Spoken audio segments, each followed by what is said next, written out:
শুনছেন radio food theatre FM. আমি রাসেল আছি, সাথে আমার সাথে রয়েছেন মাসুম ভাই এবং আজকের অতিথিরা। আপনাদের সবাইকে স্বাগত জানাচ্ছি ভূত এফএমে এবং আশা করছি সবাই ভালো ছিলেন এবং এখনও ভালো আছেন। যদিও গরম পড়তে শুরু করেছে এবং গরমে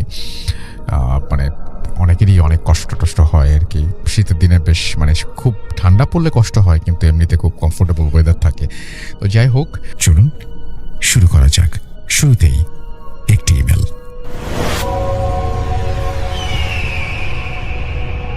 আমার নাম সাব্বির হোসেন। আমি বর্তমানে সৌদি আরবের রিয়াদে থাকি। আমি আজকে যে ঘটনাটা বলবো সেটা আমার ছোট ভাই এবং আমার মায়ের সাথে ঘটে যাওয়া খুবই ভয়াবহ একটি ঘটনা। এখন ঘটনায় আসি। 2017 সাল, আমি তখন ইন্টার সেকেন্ড ইয়ারে পড়ি। আমার ছোট ভাই ক্লাস 9-এ পড়ে। আমার মা একজন গৃহিণী এবং আমার বাবা তখন সৌদি ছিলেন। ছোটবেলা থেকেই ঢাকায় থাকি। ঢাকায় আমাদের নিজেদের বাড়ি নেই, আমরা বাসা ভাড়া নিয়ে থাকতাম। ঢাকার শ্যামলী এলাকার একটা বাসাতে থাকতাম। কোনো একটা কারণে আমাদের বাসাটা বদলাতে হয়, আমি কারণটা বলতে চাচ্ছি না। তারপর আমরা মোহাম্মদপুরের শেখের টেক নামক এলাকার একটা বাসায় উঠি। আর এই বাসায় ওঠাই ছিল আমাদের জীবনের একটা চরম ভুল সিদ্ধান্ত। বাসাটি ছিল খুবই পুরনো। বলতে গেলে ওই এলাকায় সবচাইতে পুরনো বাসা এই একটাই আছে। বাসাটি ছিল 4 তলা ছাদ নিয়ে 5 তলা। ছাদে রুম করা ছিল, আমরা ওখানেই ভাড়া নিই। তো ছাদে আমরাই থাকতাম। আমাদের রুমের ওপরে ওঠার কোনো সিঁড়ি ছিল না। যদি ওপরে ওঠা লাগে তাহলে আলাদা মই দিয়ে উঠতে হবে। বাসাটায় যখন উঠি তখন খেয়াল করলাম রুমগুলো অনেক বেশি নোংরা হয়ে আছে। আমরা এর আগেও বাসা বদল করেছি, কিন্তু এত নোংরা কখনো হতে দেখিনি। মনে হচ্ছিল বছরখানেক ধরে এভাবেই ফাঁকা পড়ে আছে রুমগুলো। বলে রাখা ভালো, বাসা হিসেবে ভাড়া খুবই কম ছিল, তাই আমার আম্মু বাসাটি সিলেক্ট করেন। চারদিকে মাকড়সার জাল দিয়ে রুমগুলো ভরা। যাই হোক, পরিষ্কার করে আমরা আমাদের আসবাবপত্রগুলো গুছালাম। ওই দিন সবাই ক্লান্ত ছিলাম, তাই ঘুমিয়ে পড়লাম। আমি, আমার ছোট ভাই সারাদিন স্কুল, কলেজ, কোচিং এগুলো নিয়েই বাইরেই থাকতাম বেশিরভাগ সময়।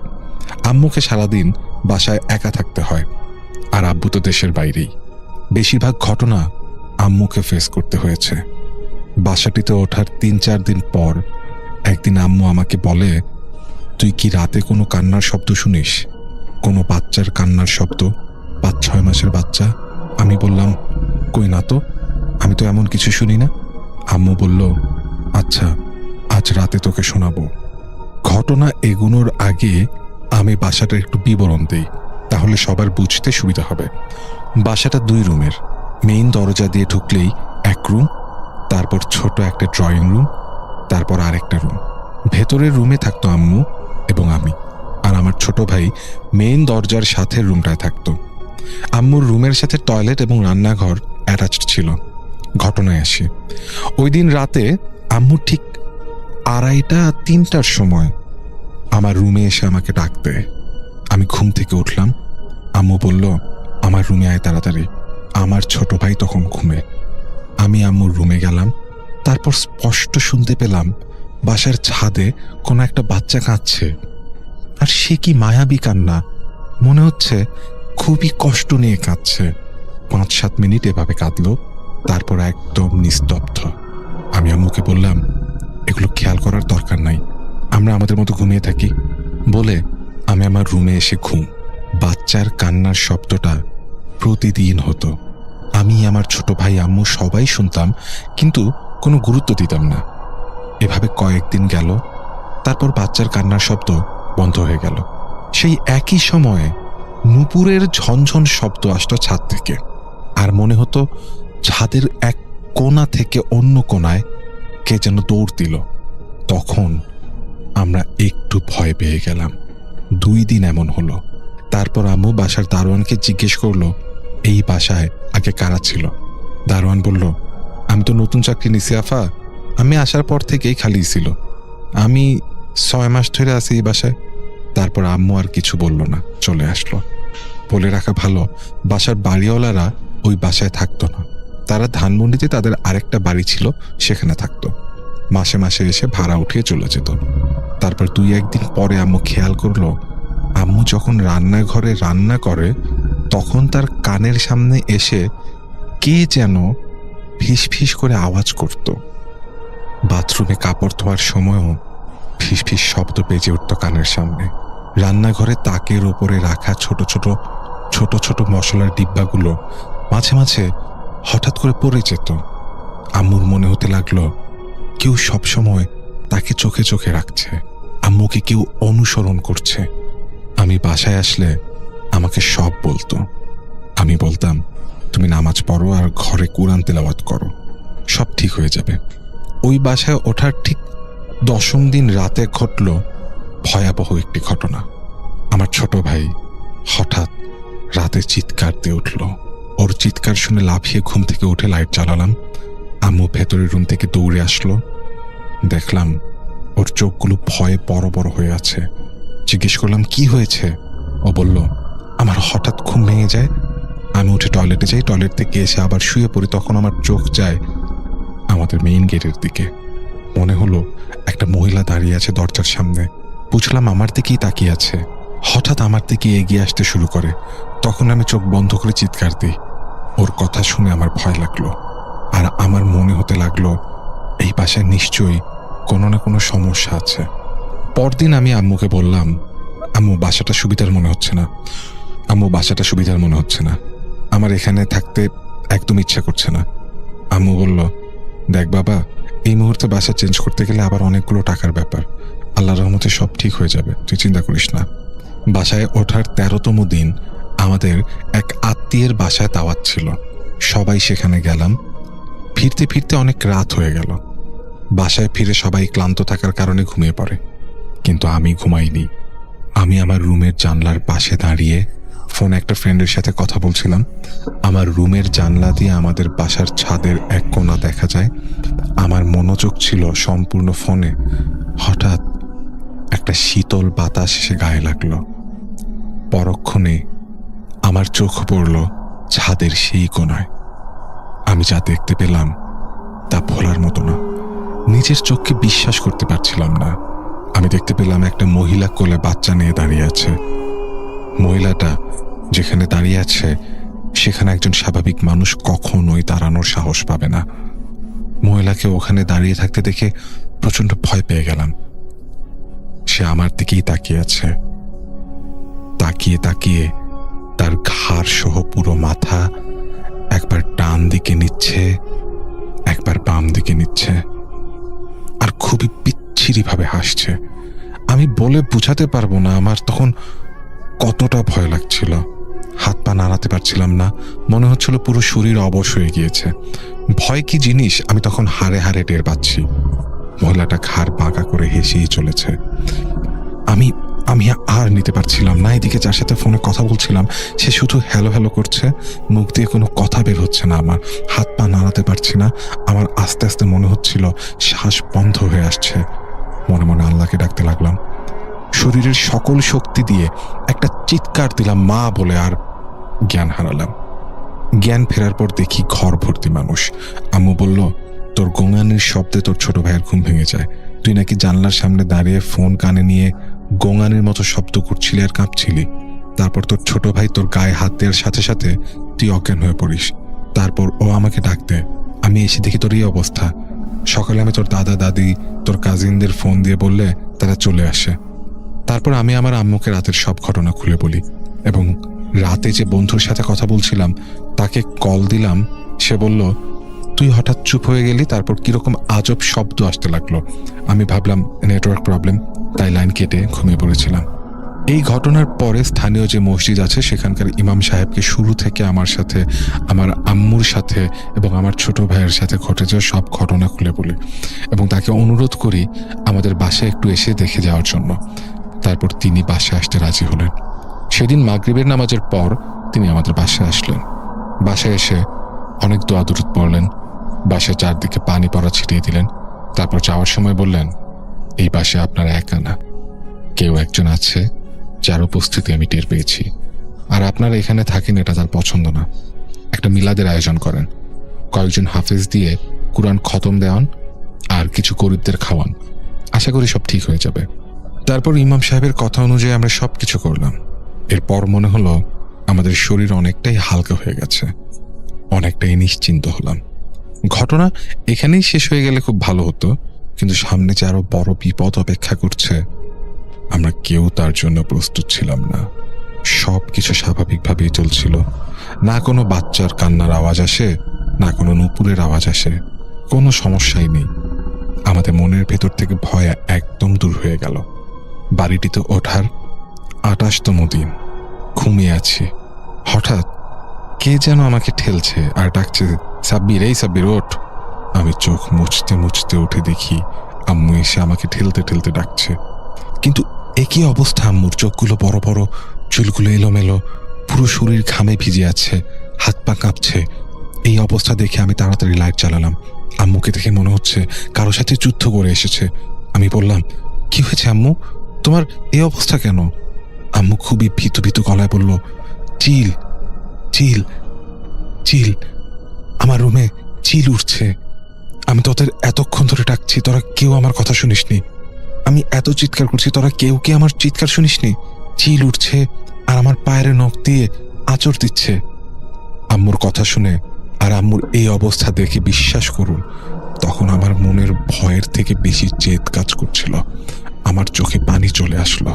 মনে মনে ভাবলাম, এই জিনিসটাকে যদি ছুঁতে পারতাম, ধরতে পারতাম, তাহলে আজকে আমি এর সাথে লড়াই করতাম। এতটা জেদ আমার ভেতর তখন ছিল, বলে বোঝাতে পারবো না। আমি আমার ছোট ভাই আম্মুর রুমে গেলাম। কিছুই নেই, একদম নিস্তব্ধতা বিরাজ করছে রুমের মধ্যে। সবচাইতে অবাক করার মতো বিষয় হলো, আম্মুর হাতে আঁচড়ের স্পষ্ট দাগ বসে গিয়েছিল। মনে হচ্ছিল কেউ খুবই চিকন নখ দিয়ে হাতে আঁচড় দিয়েছে। 2 হাতে আঁচড়ের দাগ ছিল। তারপর দেখতে পেলাম আম্মুর রুমের জানলাটা হালকা খোলা। আমি গিয়ে জানলা লাগিয়ে দিলাম। ওই রাতে কেউ চোখের 2 পাতা এক করতে পারলাম না। পরের দিন সকালে সিদ্ধান্ত নিলাম এই বাসায় আর এক মুহূর্তও থাকবো না। বাড়িওয়ালার সাথে যোগাযোগ করলাম জরুরিভাবে দেখা করার জন্য। 29তম দিন বিকেলে বাড়িওয়ালি বাসায় আসলো এবং আম্মু তাকে শুরু থেকে শেষ অবধি যা যা ঘটেছে আমাদের সাথে সব খুলে বলল। আমি আর আমার ছোট ভাই দুজনেই তখন বাইরে। বাড়িওয়ালিকে আঁচড়ের দাগগুলো দেখালো। বাড়িওয়ালি প্রথমে কথা এড়িয়ে যেতে চাইলে আম্মু একটু চাপ দিল। তারপর বাড়িওয়ালি যা যা বলল তা শুনে আম্মু সব বুঝতে পারলো। আমি পরে আম্মুর মুখ থেকে সব শুনেছি। বাড়িওয়ালি বলছিল, আজ থেকে 5-6 বছর আগে 2011-12 সালের দিকে এই বাসা একটা ফ্যামিলি ভাড়া নেয়। ফ্যামিলি বলতে স্বামী স্ত্রী এবং তাদের একটা ছোট দুধের বাচ্চা। তো সেই মহিলার যে স্বামী ছিল সে একদমই ভালো লোক ছিল না। স্ত্রীকে অনেক মারধর করত, অনেক নির্যাতন করত, এমনকি অন্যান্য ভাড়াটিয়ারও বিষয়টা জানতো। একটা সময় মহিলাটা মানসিকভাবে অসুস্থ হয়ে পড়ে। একদিন এমন, ওই মহিলাকে মারধর করে তার স্বামী বাসা থেকে বের করে দেয়। তারপর 7-8 দিন হয়ে যায়, তার স্বামী ফিরে না। বাসা থেকে কেউ বেরও হয় না। পুরো বাড়ি পচা গন্ধে ভরে যায়। সবার সন্দেহ হওয়াতে দরজা ভেঙে ভেতরে ঢুকে ওই মহিলার ঝুলন্ত লাশ পায় এবং একটা বাচ্চার লাশ বিছানার উপর পায়। তারপর পুলিশ ডাকা হলে 2টো লাশ উদ্ধার করা হয়। লাশগুলো পচে দুর্গন্ধ হয়ে গিয়েছিল। ধারণা করা হয়েছিল ওই মহিলা প্রথমে তার বাচ্চাকে খুন করে, তারপর সে নিজের গলায় দড়ি দিয়ে আত্মহত্যা করে। তার স্বামীকে আর দেখা যায়নি। তারপর এ বাসা বছরখানেক ফাঁকা ছিল। বছরখানেক পরে আবার আমি বাসাটা ভাড়া দিব বলে সিদ্ধান্ত নেই। ভাড়াও হয়, কিন্তু এই ঘটনা আমি গোপন রাখি। কিন্তু তারা 1 সপ্তাহ থেকে আর বাসায় থাকবে না বলে না করে দিল। আরও 4-5টা ফ্যামিলি উঠেছিল, কিন্তু কেউই টিকতে পারে না। আমি অনেক চেষ্টা করেছি বাসাটা ঠিক করার। মিলাদ পড়িয়েছি, বাড়ি বন্ধ করিয়েছি, অনেক বড় বড় হুজুরদের দেখিয়েছি, কিন্তু কোনো কাজ হয় না। তারপর 2 বছর পর্যন্ত বাসাটা ফাঁকা ছিল। আর তারপর আপনারা উঠেছেন। আর আপনি যে রুমে আছেন এই রুমেই মহিলাটি আত্মহত্যা করেছিল। এই বলে বাড়িওয়ালি তার কথা শেষ করলো। আম্মু বাড়িওয়ালিকে বলল, আমরাও বাসা ছেড়ে দেবো কালকের মধ্যে। 30তম দিন সকালে আমি আর আম্মু বাসা খুঁজতে বার হই। মহান আল্লাহর অশেষ মেহেরবানি, আমরা ভালো একটা বাসা ফাঁকা পেয়ে যাই এবং ওই দিনই সব মালামাল নিয়ে আমরা ওই বাসা ছেড়ে দিই। আম্মুকে আগেই নতুন বাসায় পৌঁছে দিয়ে আমি আর আমার ছোট ভাই সব মালামাল পিকআপে করে যখন রওনা দিলাম, আমি শুধু পেছনে ফিরে বাড়িটির 5 তলায় তাকাচ্ছিলাম। চোখ পড়ল আমার রুমের জানলার দিকে। মনে হচ্ছিল সেই মহিলাটি বাচ্চা কোলে নিয়ে দাঁড়িয়ে আছে। মহিলাটির জন্য একটু খারাপ লাগতে লাগলো। আসলে প্রতিটি ঘটনার পেছনে কোনো না কোনো কারণ অবশ্যই থাকে। ইতিহাস ঘাটলেই তা বের হয়ে আসে।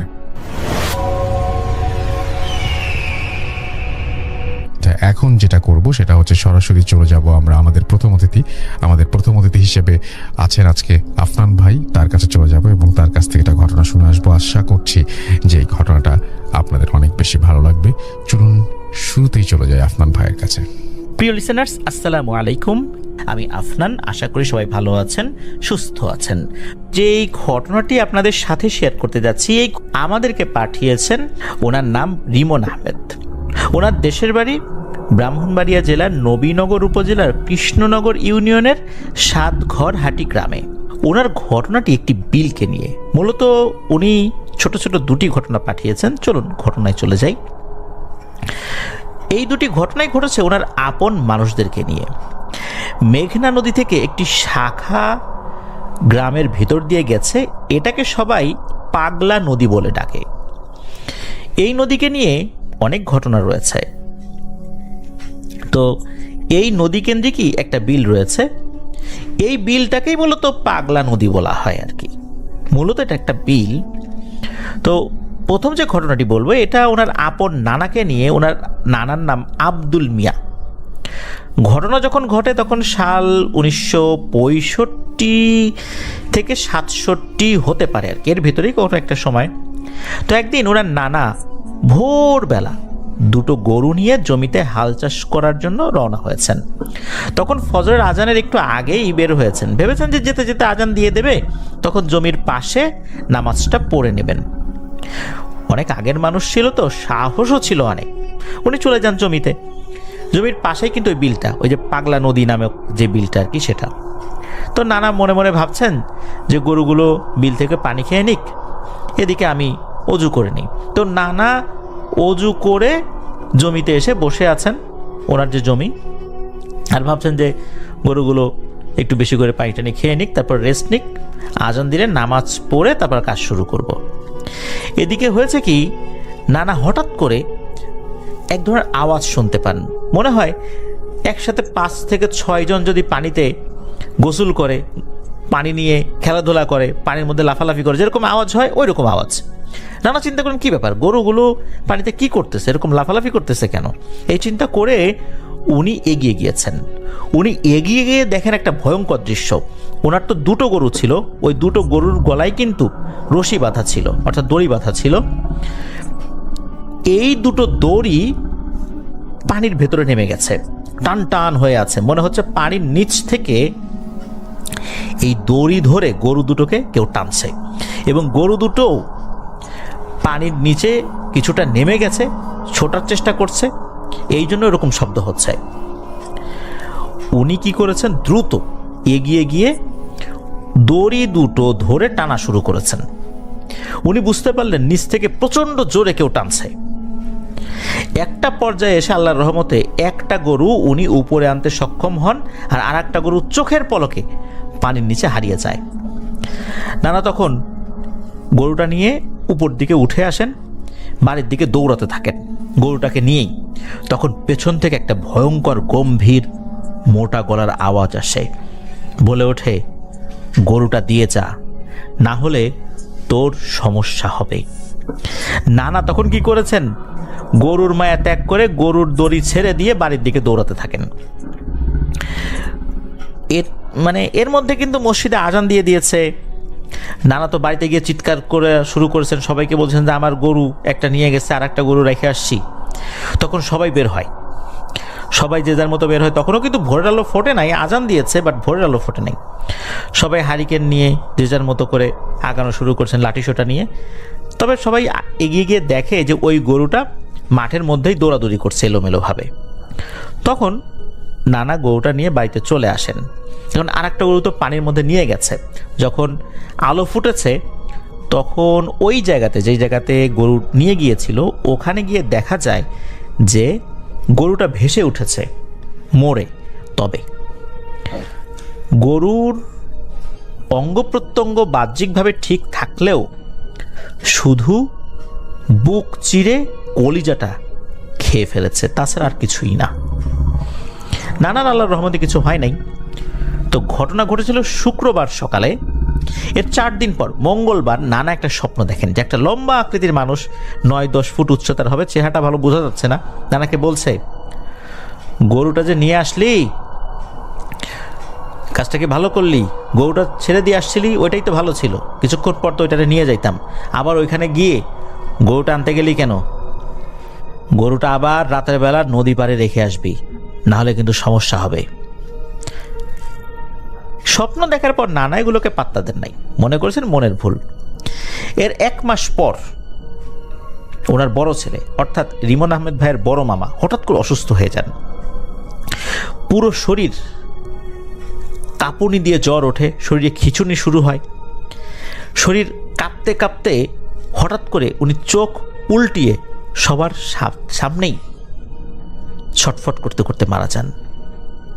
সবাই মনে করেছে স্বাভাবিক মৃত্যু, হয়তোবা কোনো রোগ হয়েছিল। এই ঘটনার 19 দিন পর রিমন আহমেদ ভাইয়ের বড় খালা সন্ধ্যার সময় দোকানে গিয়েছিলেন কোনো একটা কাজে। হঠাৎ করে বাড়ির কোনো একটা জরুরি জিনিস হয়তোবা ফুরিয়ে গিয়েছিল, রাতে রান্না করার মতো তেমন কিছু ছিল না, ওই জিনিসটা লাগতোই, এই জন্য উনি সন্ধ্যার সময় দোকানে গিয়েছেন। তো দোকান থেকে এসে উনি যখন রাতের বেলা রান্নাবাড়া করেছেন, হঠাৎ করে বলছেন যে ওনার পেট ব্যথা করছে। তখন নানু তো পানি পড়া খাইয়ে ঘুম পাড়িয়ে দিয়েছেন। এরপর মাঝে মাঝেই খালা বলতো যে মা আমার পেট ব্যথা করে, তো নানি বলতো যে ওষুধ খেলে ভালো হয়ে যাবে। এর কয়েকদিন পরে হঠাৎ বড় খালা রক্ত বমি করে মারা যান। তবে রক্ত বমি যখন চলছিল তখন কবিরাজের কাছে নিয়েও যাওয়া হয়েছিল। কবিরাজ নাকি বড় খালাকে দেখে বলেছিল যে এই মেয়ের শরীরের ভিতরে সবকিছু তো এক জিনে খেয়ে শেষ করে ফেলেছে। তখন নানা বুঝতে পেরেছিল যে ঘটনাটা কি। কারণ হচ্ছে ওই যে একবার স্বপ্ন দেখেছিল, এরপরে তো নানার স্বপ্ন দেখেন নাই। তাহলে ওনার বড় ছেলে মারা যাওয়া, ওনার বড় মেয়ের এই অবস্থা হওয়া সবই ঘটছে কিন্তু ওই গরুটা না দেওয়ার কারণে। কবিরাজ বলে যে আপনি গরুটা দ্রুত নদীর পাড়ে রেখে আসবেন, আর আপনার মেয়ে বাঁচবে না, মেয়ের আশা ছেড়ে দেন। ওই রাত্রেই মূলত বড় খালা মারা গিয়েছিলেন। এর 2 দিন পর মঙ্গলবার, কবিরাজ অবশ্য মঙ্গলবারের কথা বলেছিলেন, মঙ্গলবার যখন এসেছে তখন নানা রাতের বেলা গরুটা নদীর পাড়ে রেখে আসেন।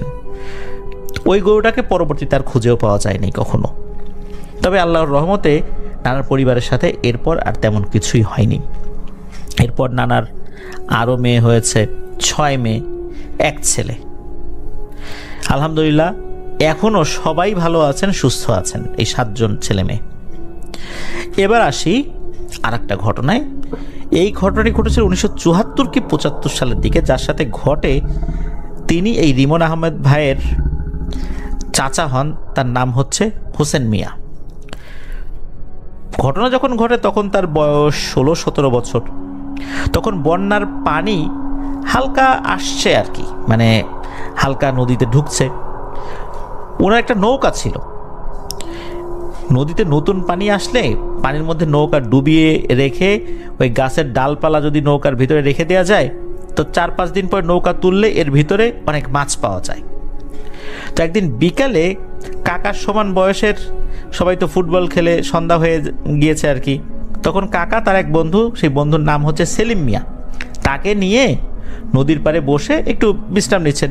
ওনারাও ফুটবল খেলছেন আর কি। হঠাৎ করে কাকার মনে হয় যে আরে আমার নৌকাটা এখন তুলি না কেন, এখন তো মাছ পাওয়া যাবে, নতুন পানি তো ঢুকছে। তখন কাকা তার বন্ধু সেলিমকে বলতেছে, বন্ধু তুই পানিতে ডুব দে, এই নৌকার সাথে বাঁধা দড়িটা খোল, আর আমার হাতে আর একটা দড়ি থাকবে, এইটা ধরে আমি টান দিব। এখানে 2টো দড়ি বাঁধা থাকতো, একটা দড়ি নৌকার একটা শক্ত কাঠের সাথে বেঁধে ডাঙার উপরে কোন একটা শক্ত জিনিসের সাথে বাঁধা থাকতো, যাতে করে নৌকাটা আস্তে আস্তে নদীর ভেতরে চলে না যায়, তলদেশ দিয়ে তো আস্তে আস্তে চলে যেতে পারে, হারিয়ে যাবে। আর অন্য আর একটা দড়ি ভেতরের দিকে বাঁধা থাকতো। তো ওই দড়িটা না খুললে নৌকাটা টেনে উপরে তোলাটা বেশ কঠিন ছিল, তো ওই দড়িটা খুলতে হয়। কাকা তো তার বন্ধু সেলিমকে বলছে, তো সেলিমও উনি ডুব দিয়েছেন, ডুব দিয়ে নদীর ভেতর থেকে ওই দড়িটা খুলবেন। নদী বলছি ওটা আসলে বিল, পাগলা নদী যেটা বলা হয় আর কি। তো উনি যে ডুব দিয়েছেন, ডুব দেওয়ার অল্প কিছুক্ষণ পরে উঠে এসে বলতেছেন যে হোসেন আমি এটা খুলতে পারবো না। নিচ থেকে কে যেন আমার কানের কাছে এসে বলল যে উঠে চলে যা, খুলিস না, এটা খুলিস না।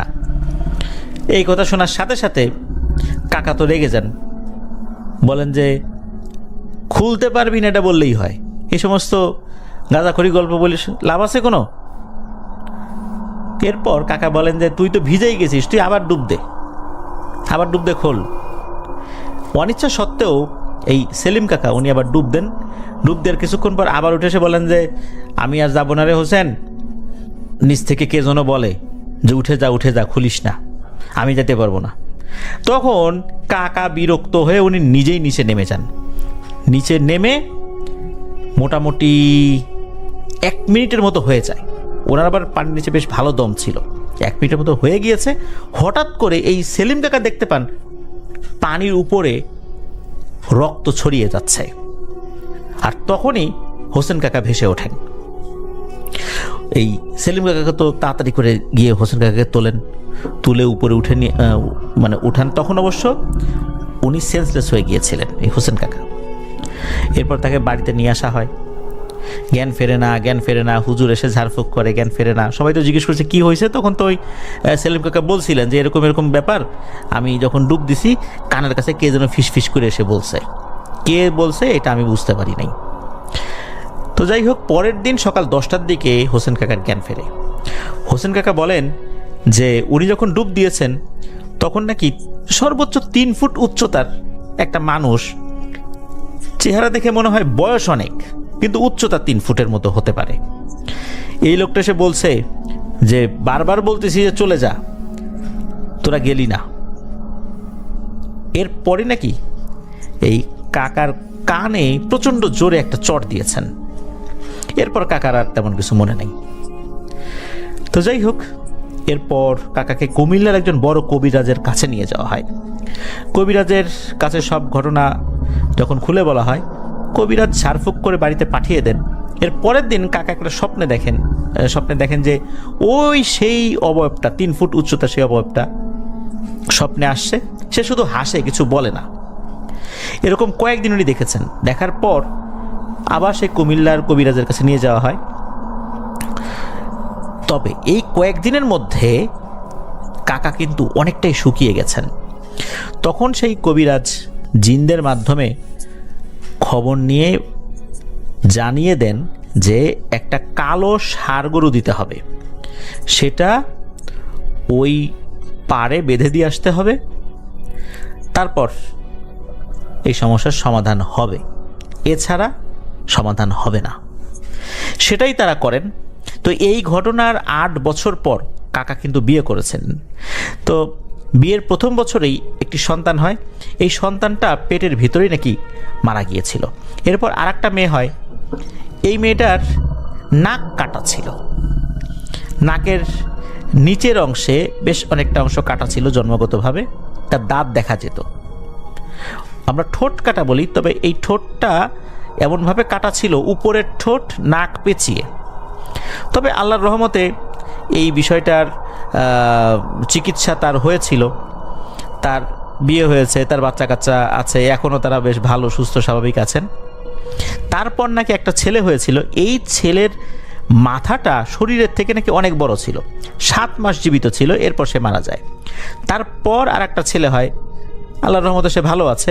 সেই ছেলের পর আর একটা ছেলে হয়, এটার আবার ঠোঁট কাটা ছিল, গুছিয়ে কথা বলতে পারতো না। তারও চিকিৎসা করা হয়েছে, আল্লাহর রহমতে সেও এখন অনেকটাই ভালো হয়ে গেছে। আস্তে আস্তে যত বয়স হচ্ছে এই বিষয়টা স্বাভাবিক হয়ে যাচ্ছে। তো এটাই ছিল ঘটনা। প্রিয় লিসেনার্স, শুনলেন দুটো ঘটনা।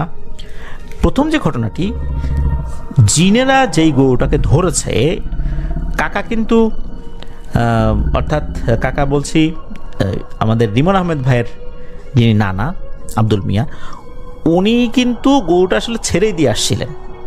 কিন্তু পরে আবার লোকজন যখন গেছে দেখছে যে গরুটা দৌড়াচ্ছে, তখন গরুটা নিয়ে আসছেন। এটাই ছিল একটা ভুল। এরপর ওনার পরিবারে 2 জন সদস্য তারা চলে গেল।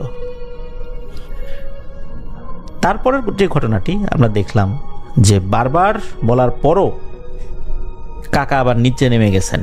তারপর তো ওনার সাথে একটা ঘটনা ঘটলো, তবে আল্লাহর রহমতে একটা কালো ষাঁড় গরু দেওয়ার পর আর তেমন কিছু হয় নাই। তবে ওনার সন্তানাদির সাথে যেই ঘটনাগুলো ঘটেছে, এই শারীরিক বিকলাঙ্গতা, এই কারণে আবার এক সন্তানের মারা যাওয়া, এই ব্যাপারগুলোর সাথে তার সাথে ঘটে যাওয়া প্যারানরমাল বিষয় সম্পর্ক আছে কিনা এটা অবশ্য নিশ্চিতভাবে বলা যায় না। তো এটাই ছিল ঘটনা।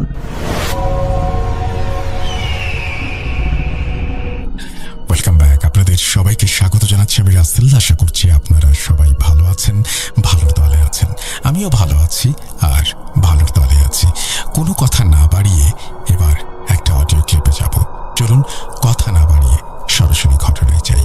আশা করছি প্রথম থেকে শেষ পর্যন্ত শুনবেন এবং ভালো লাগবে আপনাদের।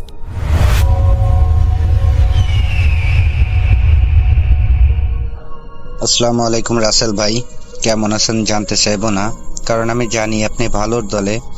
যেহেতু 2010 সাল থেকে আপনার সঙ্গে ছিলাম, আছি, আর যতদিন এই পথ চলা আপনার সঙ্গেই থাকবো। আমি জিএম নিশাত জাহান, যশোর মনিরামপুর থেকে বলতেছি।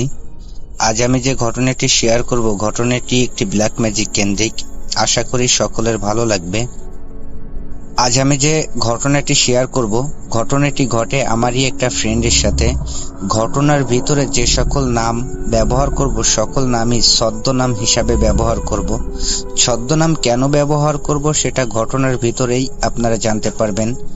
যেহেতু ঘটনাটা অনেক বড়, তো আর বেশি কথা বলবো না, আমি আমার ঘটনায় চলে যাই। আমার ফ্রেন্ড আমার সাথে ঘটনাটি যেভাবে শেয়ার করছে, আমি তার মতো করেই বলার চেষ্টা করতেছি, বাট ভুল ত্রুটি ক্ষমা সুন্দর দৃষ্টিতে দেখবেন। যেহেতু আমি অতটাও ভালো গুছিয়ে কথা বলতে পারি না। ফ্রেন্ডের নাম বিপ্লব, ছদ্মনাম বিপ্লব। আমার সাথে যেভাবে ঘটনা শেয়ার করছে, আমি বিপ্লবের মতো করেই বলতেছি। আমি বিপ্লব। আমি যখন 10ম শ্রেণীতে পড়ি, 8ম শ্রেণীর একটা মেয়েকে খুব বেশি ভালো লাগে। ভালো লাগা থেকে এক পর্যায়ে তাকে আমি ভালোবেসে ফেলি। তো ভালোবাসার একটা পর্যায়ে মেয়েটাকে আমি প্রপোজ করি, কিন্তু মেয়েটা আমার প্রপোজ অ্যাকসেপ্ট করে না, আমার প্রপোজাল প্রত্যাখ্যান করে। তো আমি আমার মনকে এটা ভেবে সান্ত্বনা দিই যে একটা মেয়েকে ফার্স্ট টাইম প্রপোজ করলাম, সে তো আর এক চান্সেই হ্যাঁ করবে না, তার পিছু ঘুরতে হবে। ঘুরতে ঘুরতে হয়তো বা একটা দিন সে আমার প্রপোজাল অ্যাকসেপ্ট করবে। তো যে কথা সেই কাজ, আমি মেয়েটার পিছে সময় ব্যয় করতে থাকি, মেয়েটাকে ইমপ্রেস করার চেষ্টা করতে থাকি। তো কোনোভাবেই মেয়েটাকে ইমপ্রেস করতে পারতেছিলাম না, বা কোনোভাবে রাজি হচ্ছিল না। এভাবেই দিনকাল কাটতে থাকে। একটা পর্যায়ে আমি এসএসসি পরীক্ষা দিই, পরীক্ষায় ভালোভাবে উত্তীর্ণ হই, কলেজে ভর্তি হই। কলেজে ভর্তি হওয়ার পরে মেয়েটার সাথে যোগাযোগ একটু কম হয়ে যায়, বাট ভালোবাসাটা বাড়তে থাকে। এখানে বলে রাখি, মেয়েটার বাড়ি আমাদের বাড়ির থেকে মাত্র 5 মিনিটের পথ। আমি যে স্কুলে পড়াশোনা করতাম, ওই স্কুলে যাওয়ার পথে আর কি মেয়েটার বাড়ি পড়ে। তো যেহেতু আমি ওই স্কুল মাঠেই খেলাধুলা করতাম, আর সেহেতু এই খেলাধুলা করতে যাওয়ার সময়, আসার সময় মেয়েটাকে দেখার চেষ্টা করতাম, কথা বলার চেষ্টা করতাম। কখনো হতো, কখনো হতো না। তো এভাবেই দিনকাল কাটতে থাকে। এখানে মেয়েটার নাম আমি সুমি হিসাবেই ধরি, ছদ্মনাম। বলে রাখি, আমার স্বাস্থ্য ভাই মিনারুল, ছদ্মনাম। সুমি মিনারুল একই ক্লাসে পড়তো। আর মিনারুল আর সুমির ভিতরে খুব ভালো একটা বন্ধুত্বপূর্ণ সম্পর্ক ছিল।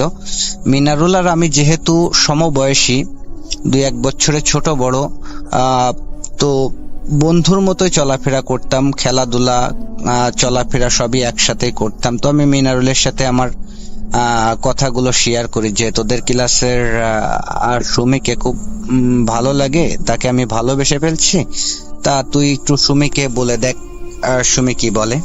তো মিনারুল বলে যে আচ্ছা ঠিক আছে, আমি সুমির সাথে কথা বলবো, কথা বলে দেখি সুমি কি বলে।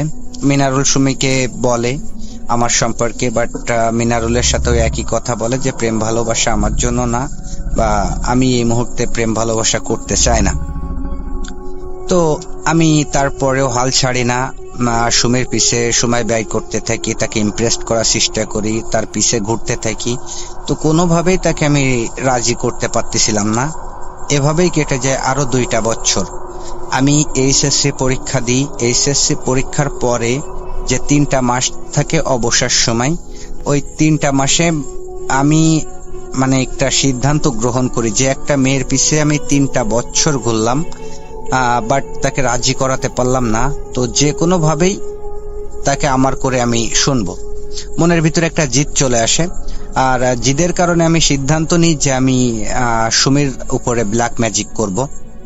তো যে ভাবা সেই কাজ, আমি কবিরাজ খুঁজতে থাকি, 2-3 জায়গা থেকে ব্ল্যাক ম্যাজিক করি, কিন্তু কোনো ফল পাই না। তো যেহেতু 2-3 জায়গা থেকে ব্ল্যাক ম্যাজিক করছি, কোনো ফল পাই নাই, তো আরো কবিরাজ খুঁজতে থাকি। একটা পর্যায়ে আমি একটা কবিরাজের সন্ধান পাই আমাদের বাড়ির থেকে আনুমানিক 30-35 কিলো দূরে। তো আমি সেই কবিরাজের বাড়িতে যাই। যাওয়ার পরে আমি দেখি যে কবিরাজ দুপুরবেলায় খাওয়া দাওয়া করতেছে। তো আমাকে দেখে কবিরাজ জিজ্ঞাসা করে, বাবা তুমি কে, কোথা থেকে আসছো, কেন আসছো? তো আমি কবিরাজকে বলি, আপনি খাওয়া দাওয়া শেষ করেন, খাওয়া দাওয়া শেষ করার পরে আমি আপনার সাথে কথা বলবো। কবিরাজ আমাকে বলে যে আচ্ছা ঠিক আছে, তুমি বারান্দায় বসো, আমি খাওয়া দাওয়া শেষ করে আসি। তো আমি বারান্দায় বসি। বসার পরে কবিরাজ আসে। আসার পরে আমার কাছে জিজ্ঞাসা করে যে আমি কেন আসছি। তো আমি কবিরাজের সাথে সব কথা খুলে বলি যে আমি একটা মেয়েকে ভালোবাসি, আজ 3টা বছর ধরে তার পিছু পিছু ঘুরতেছি, বাট তাকে আমি কোনোভাবে রাজি করাতে পারিনি। তো আপনি কবিরাজি বিদ্যার মাধ্যমে কোনো কিছু করতে পারবেন কিনা?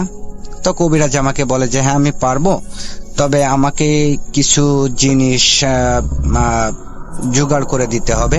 তো আমি বলি যে কি জিনিস জোগাড় করে দিতে হবে?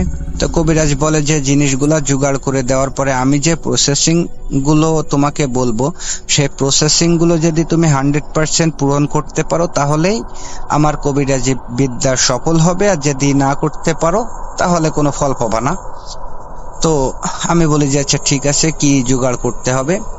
তখন কবিরাজ আমাকে বলে যে কিছু পরিমাণ সরিষা, মেথি, আর সরিষার তেল, আর 3টা ডিম। তো আমি কবিরাজের বলি যে আমি এটা এখনই তো বাজার থেকে কিনে আনতে পারবো। কবিরাজ আমাকে বলে যে না, বাজার থেকে কিনে আনলে হবে না, আমি যেভাবে বলবো সেইভাবেই জিনিসপত্রগুলো জোগাড় করতে হবে, সংগ্রহ করতে হবে। তো আমি বলি যে আচ্ছা বলেন। তো কবিরাজ আমাকে বলে যে সরিষার মেথি তুমি যে দোকান থেকে কিনবা, দোকানদার যে দাম চাইবে সেই দামই তোমাকে দিয়ে আসতে হবে, কোনো দামাদামি করতে পারবা না। তো আমি বলি যে আচ্ছা ঠিক আছে। আর সরিষার তেল, এটা তোমাকে জোগাড় করতে হবে এমন ভাবে যে যেখানে সরিষা ভাঙ্গায় অর্থাৎ ঘানিতে সকালবেলায় ফার্স্ট সিরিয়ালের যে লোকটা সরিষা ভাঙ্গানোর জন্য আসবে, আর ওই সরিষা ভাঙ্গানোর সময় প্রথম যে ফোঁটা তেল বের হবে, ওই প্রথম ফোঁটা তেল তোমাকে সংগ্রহ করতে হবে, আর সঙ্গে আরো কিছু তেল তুমি মিশাই নিয়ে আসবা। আর 3টা ডিম হতে হবে। একটা মুরগির লাইফে প্রথম যে ডিম পাড়ে ওই ডিম হতে হবে, অর্থাৎ মুরগির প্রথম ডিম হওয়া লাগবে 3টা ডিম, 3টা মুরগির। তো আমি এটা শুনে একটু ভ্যাবাচ্যাকা খেয়ে যায় যে একটা মুরগি কবে কখন প্রথম ডিম পাড়তেছে সেটা আমার পক্ষে তো জানা সম্ভব না। তো আমি এটা কিভাবে ম্যানেজ করব?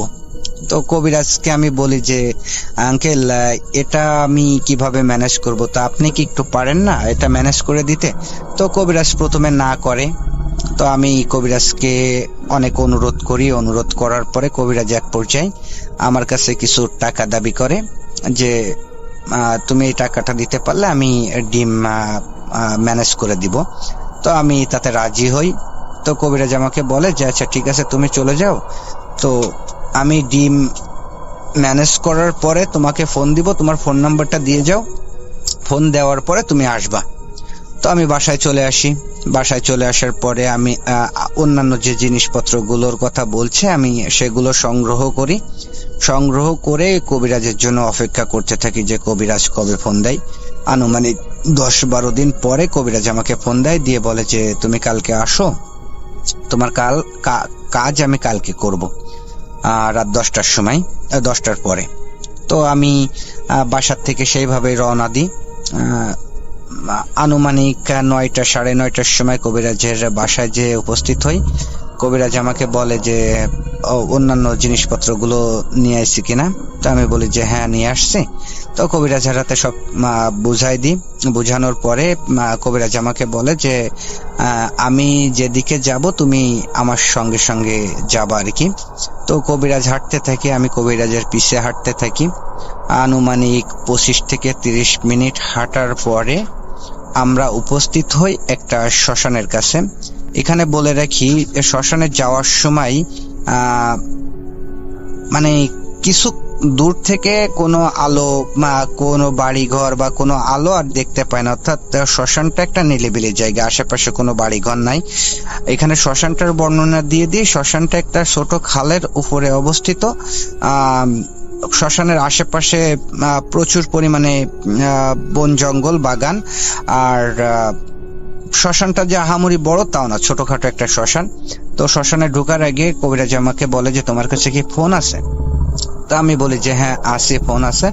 তা কবিরাজ আমাকে বলে যে ফোনটা বন্ধ করো। আমি ফোনটা যখন বন্ধ করি তখন দেখি যে 11টা বাজতে 2 মিনিট বাকি আছে। তো আমরা শ্মশানের ভিতরে ঢুকি। ঢোকার পরে কবিরাজ মাটিতে একটা বৃত্ত আঁকে। বৃত্ত আঁকার পরে আমাকে ওই বৃত্তর ভিতরে বসতে বলে, আর বলে যে এর ভিতরে, এই শ্মশানের ভিতরে যাই হয়ে যাক না কেন, আমি না ডাকা পর্যন্ত তুমি যেন বৃত্ত থেকে বের হবা না। তো আমি বলি যে আচ্ছা ঠিক আছে। তো আমাকে বৃত্তর ভিতরে বসিয়ে কবিরাজ শ্মশানের যে চিতা আছে যেখানে মানুষ পোড়ায় ওর উপরে ওঠে সকল জিনিসপত্র নিয়ে। তো উঠে কবিরাজ তার আসনে বসে। আসনে বসে রিচুয়াল শুরু করে। তো রিচুয়াল শুরু করার 1-2 মিনিট পর থেকেই আর কি শ্মশানের ভিতরে ঝড় শুরু হয়, প্রচুর পরিমাণে ঝড়। এত ঝড় যে সে মনে হচ্ছিল যে সকল গাছপালা আমাদের গায়ের উপরে এসে পড়বে ভেঙে চুরে, সেরকম একটা অবস্থা। কিন্তু কোনো বাতাস শরীরে লাগে না, গায়ে লাগে না। তো মানে খুব বেশি ভয় করতেছিল, যার কারণে আমি চোখ বন্ধ করে ফেলি। যেহেতু বাতাস আমার গায়ে লাগতেছে না, তো আমি চোখ বন্ধ করে ফেললে তো আর কোনো কিছু দেখতে পারবো না। তো যার কারণে আমি চোখ বন্ধ করে ফেলি।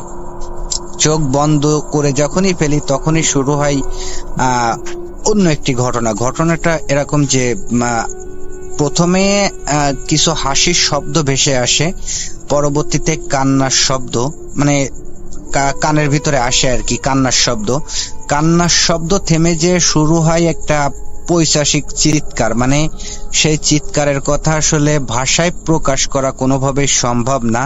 তো এতটুকু বলতে পারি, চিৎকারটা ছিল এমন, কোনো মানুষ যদি মারা যায় আর মৃত্যুর সময় যে কষ্টটা পায়, সেই কষ্টের কারণে যদি কেউ চিৎকার করে সেরকমই চিৎকার আর কি।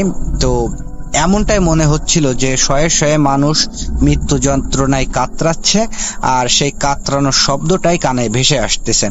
তো আস্তে আস্তে শব্দটা বাড়তে থাকে। একটা পর্যায়ে মনে হচ্ছিল যে আমার কান ফেটে যাবে, সেরকম একটা অবস্থা। কোনো কিছু সহ্য করতে না পেরে আমি কান এঁটে ধরি, কিন্তু শব্দের মতোই হয়ে যায়। কান এঁটে ধরলেও কোনো কাজ হয় না।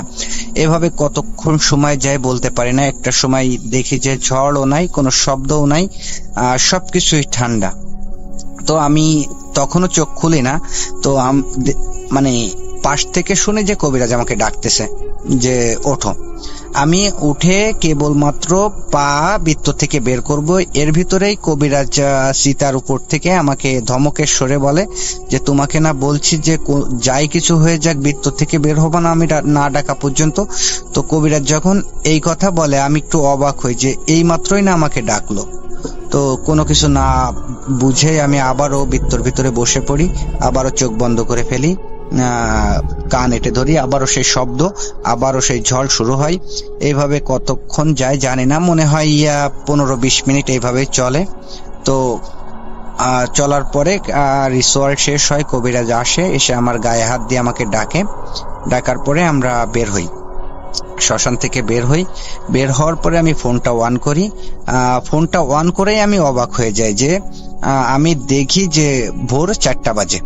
তো আমি একটু অবাক হই এই কারণে যে আমরা ঢুকছি 11টার সময়, আনুমানিক 1 ঘন্টায় লাগুক, তার বেশি লাগার কথা না, 4টা কিভাবে বাজে এই ভাবতে ভাবতেই আর কি কবিরাজের বাসায় চলে আসি।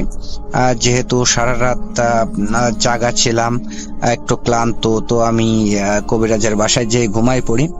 সকালবেলায় কবিরাজি আমাকে ঘুম থেকে ডেকে তুলে বলে যে এই যে রিচুয়াল করছি, এখন আমি যেভাবে যা করতে বলবো সেভাবে যদি তাই করতে পারো তাহলে তুমি সাকসেস হতে পারবা, যদি না করতে পারো তাহলে আর কোনো কিছু করার নাই, কোনো কিছু হবে না।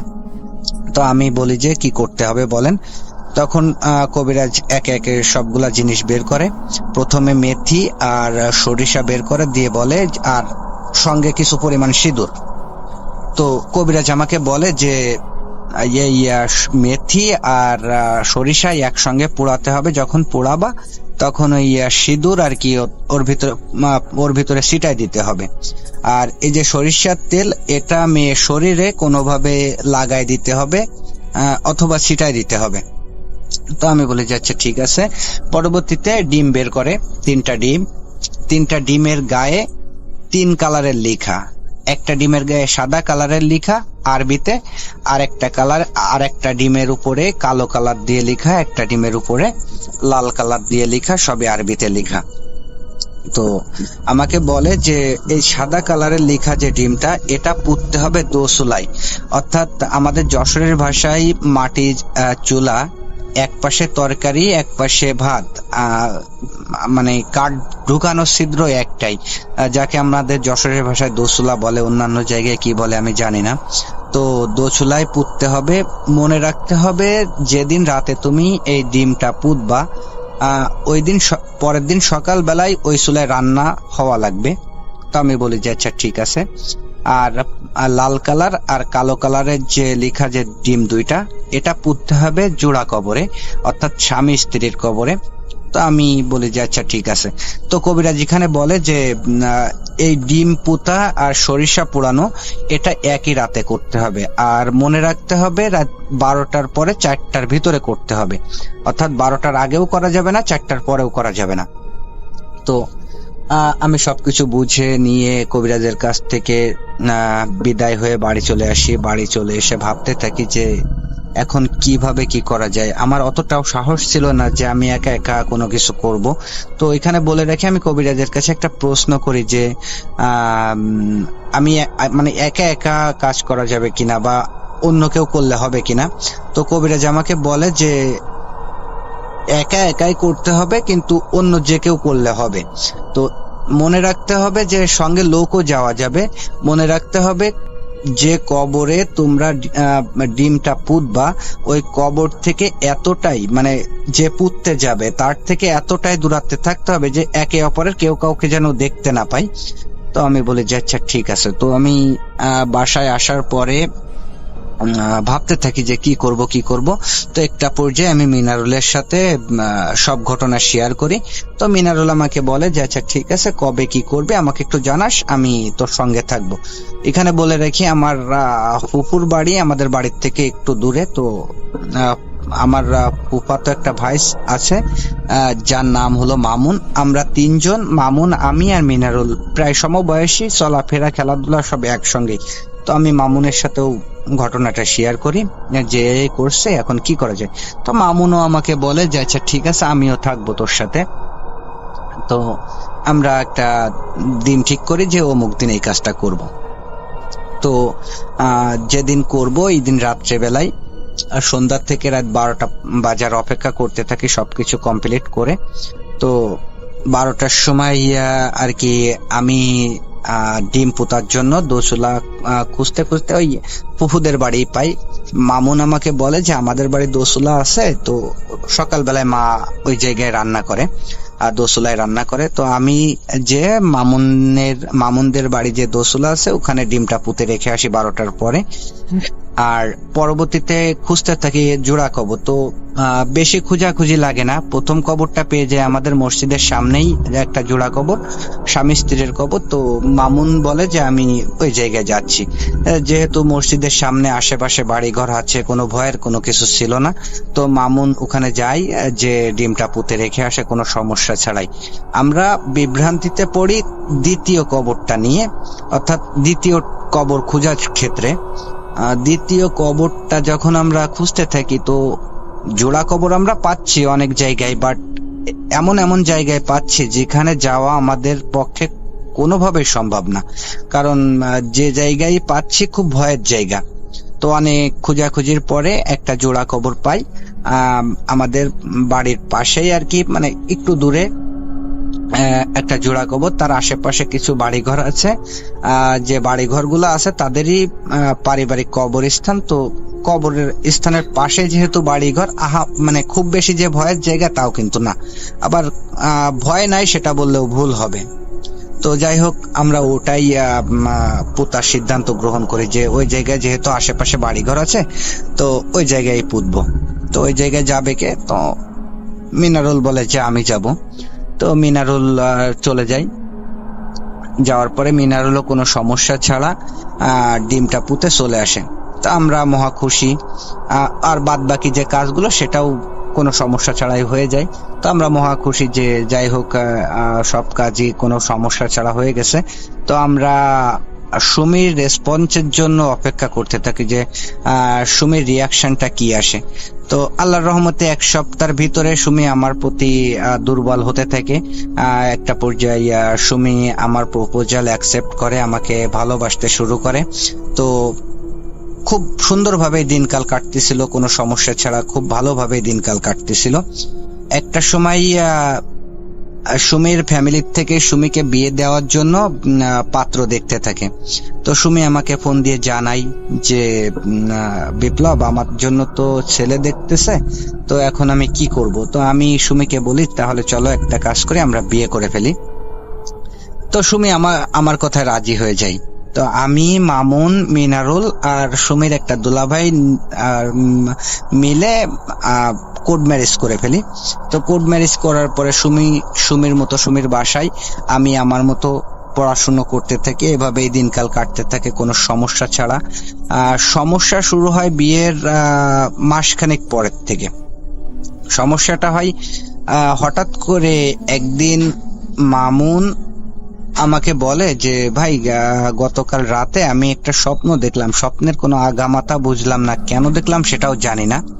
তো আমি মামুনকে বলি যে কি স্বপ্ন দেখছিস?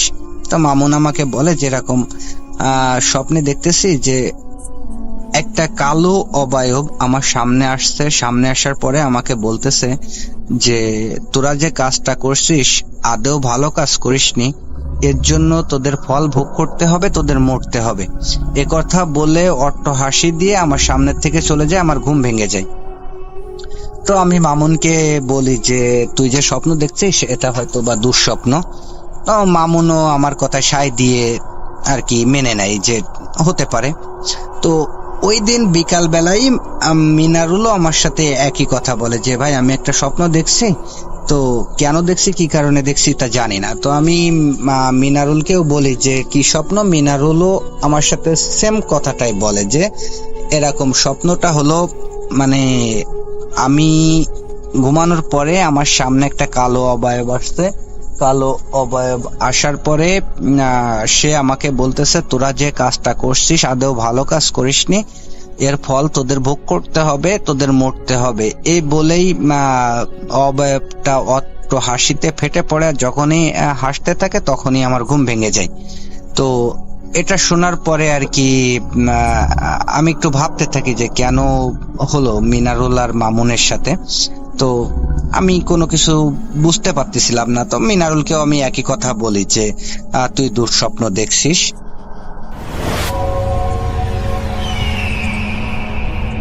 আমরা চলে যাব আফরান ভাইয়ের সাথে, কোনো কথা হবে না, সরাসরি ঘটনায় চলে যাব। আমাদের আরো অনেক অতিথি আছেন, চলে যাই সেকেন্ড ঘটনায় এবং তারপরে আবারও ফিরে আসবো। আশা করছি সেই পর্যন্ত আমাদের সঙ্গে থাকবেন। এই ঘটনাটি আমাদেরকে যিনি পাঠিয়েছেন তার নাম ইমাম হাসান। উনি বর্তমানে মালয়েশিয়াতে রয়েছেন। ওনার বাড়ি পিরোজপুর জেলার ভান্ডারিয়া উপজেলার চরখালি গ্রামে। ঘটনাটি ওনার মায়ের সাথে ঘটেছিল প্রথম অংশ, আর পরের অংশ আরেকটি পরিবারের সাথে ঘটেছিল, তারাও তার আত্মীয়। ঘটনাটির সময়কাল 2009 কি 10 সালের দিকে। তো ওনাদের বাড়ি চরখালির কচা নামক একটা নদী রয়েছে, এই নদীর তীরে। ওনার বাবা বিভিন্ন ধরনের মাছ ধরে জীবিকা নির্বাহ করেন। বাংলা চৈত্র মাসের দিকে ওনাদের ওই এলাকায় চিংড়ির রেণু পোনাগুলো নদী থেকে ধরা হয়, আর সেই পোনাগুলো সংরক্ষণ করা হয়, সেগুলো আবার বিক্রি করা হয়। ওই এলাকার অনেক লোকই এই কাজের সাথে জড়িত রয়েছেন। একটা নেট বা জাল, এই জালের এক অংশে দড়ি বা রশি থাকে, নদীর এ মাথা থেকে ও মাথা, মানে এপার থেকে ওপার গলা সমান পানি থাকে যখন, তখন আর কি এপাশ থেকে ওপাশ হেঁটে হেঁটে যেতে হয়। তো এর মাঝে অনেক মাছ, বিশেষ করে চিংড়ি মাছের যেই রেণু পোনাগুলো, সেগুলো পড়ে যায়, আর অনেক সময় অনেক অন্য মাছও পড়ে আর কি। এর ভিতরে বেশ কিছু ময়লা আবর্জনাও জালে যুক্ত হয়ে যায়, সব কিছু তুলে আনতে হয় আর কি।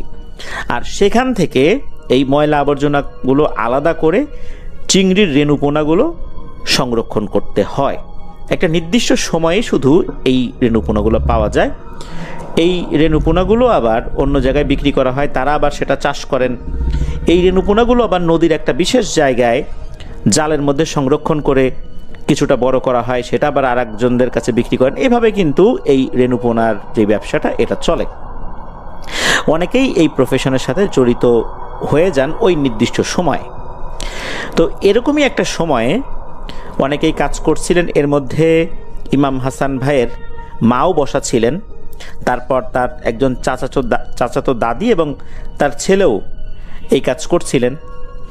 আর সেই দাদির সাথে তার মেয়েও ছিল, আর মেয়ের যে হাজবেন্ড, সেও ওই রেণুপোনা ধরতো, সেও ওই সময় ছিল। তো ইমাম হাসান ভাইয়ের মা নদীর একেবারে তীরে বসে, নদীটাকে পেছন দিকে রেখে, অর্থাৎ পেছন সাইডে রেখে বসে তার কাজ করছিলেন। দিনের বেলাতে ঘটনা ঘটছিল। হঠাৎ করে এক ধরনের একটা শব্দ পান উনি। পানির মধ্য দিয়ে কেউ যদি উঠে আসে, অর্থাৎ ডুব দিয়ে উঠে এসেছে, হেঁটে হেঁটে আসছে, এক ধরনের কিন্তু ছলাৎ ছলাৎ আওয়াজ হয়, এরকম একটা আওয়াজ উনি পাচ্ছিলেন।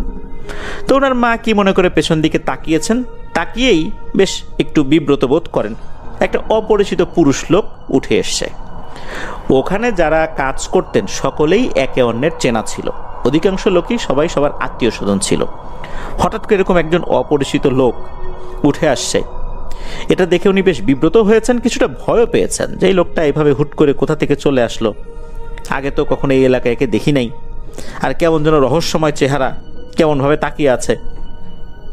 ওই লোকটা কিন্তু এক দৃষ্টিতে এই হাসান ভাইয়ের মায়ের দিকে তাকিয়ে আছেন, আর মিটিমিটি করে হাসছে। হাসিটা ছিল বেশ রহস্যময়। তো এই লোকের এরকম মিটিমিটি হাসি দেখে হাসান ভাইয়ের মা বেশ ভয়ই পান। চিন্তা করলেন যে এই লোকের কি উদ্দেশ্য, এখানে উঠে আসছে এইভাবে। কিছুটা দূরেই ওই যে চাচাতো দাদি এবং তার মেয়ে ছিল, হাসান ভাইয়ের মা ওখান থেকে উঠে গিয়ে তাদের পাশে দাঁড়ালেন। ওই যে লোকটা, ওই লোকটা কিন্তু হাসান ভাইয়ের মায়ের পিছু পিছু হাঁটা শুরু করেছে। যেই দুইজনের কাছে গিয়ে হাসান ভাইয়ের মা দাঁড়িয়েছেন, তারাও কিন্তু তাদের কাজে মনোযোগী ছিল। কি হচ্ছে না হচ্ছে এটা নিয়ে খুব বেশি তাদের মাথা ব্যথা নাই। ওই যে লোকটা উঠে আসছে, একটু পাগল কিসিমের লোক, এই লোকটা কিন্তু হাসান ভাইয়ের মায়ের পিছু ছাড়ে নাই, পিছু পিছু হাঁটছে। হাসান ভাইয়ের মা একটা পর্যায়ে কি করলেন, এই যে চাচাতো দাদি এবং তার মেয়ে এখানে বসেছিল, তাদের চতুর্দিকে চক্রাকারে হাঁটছেন।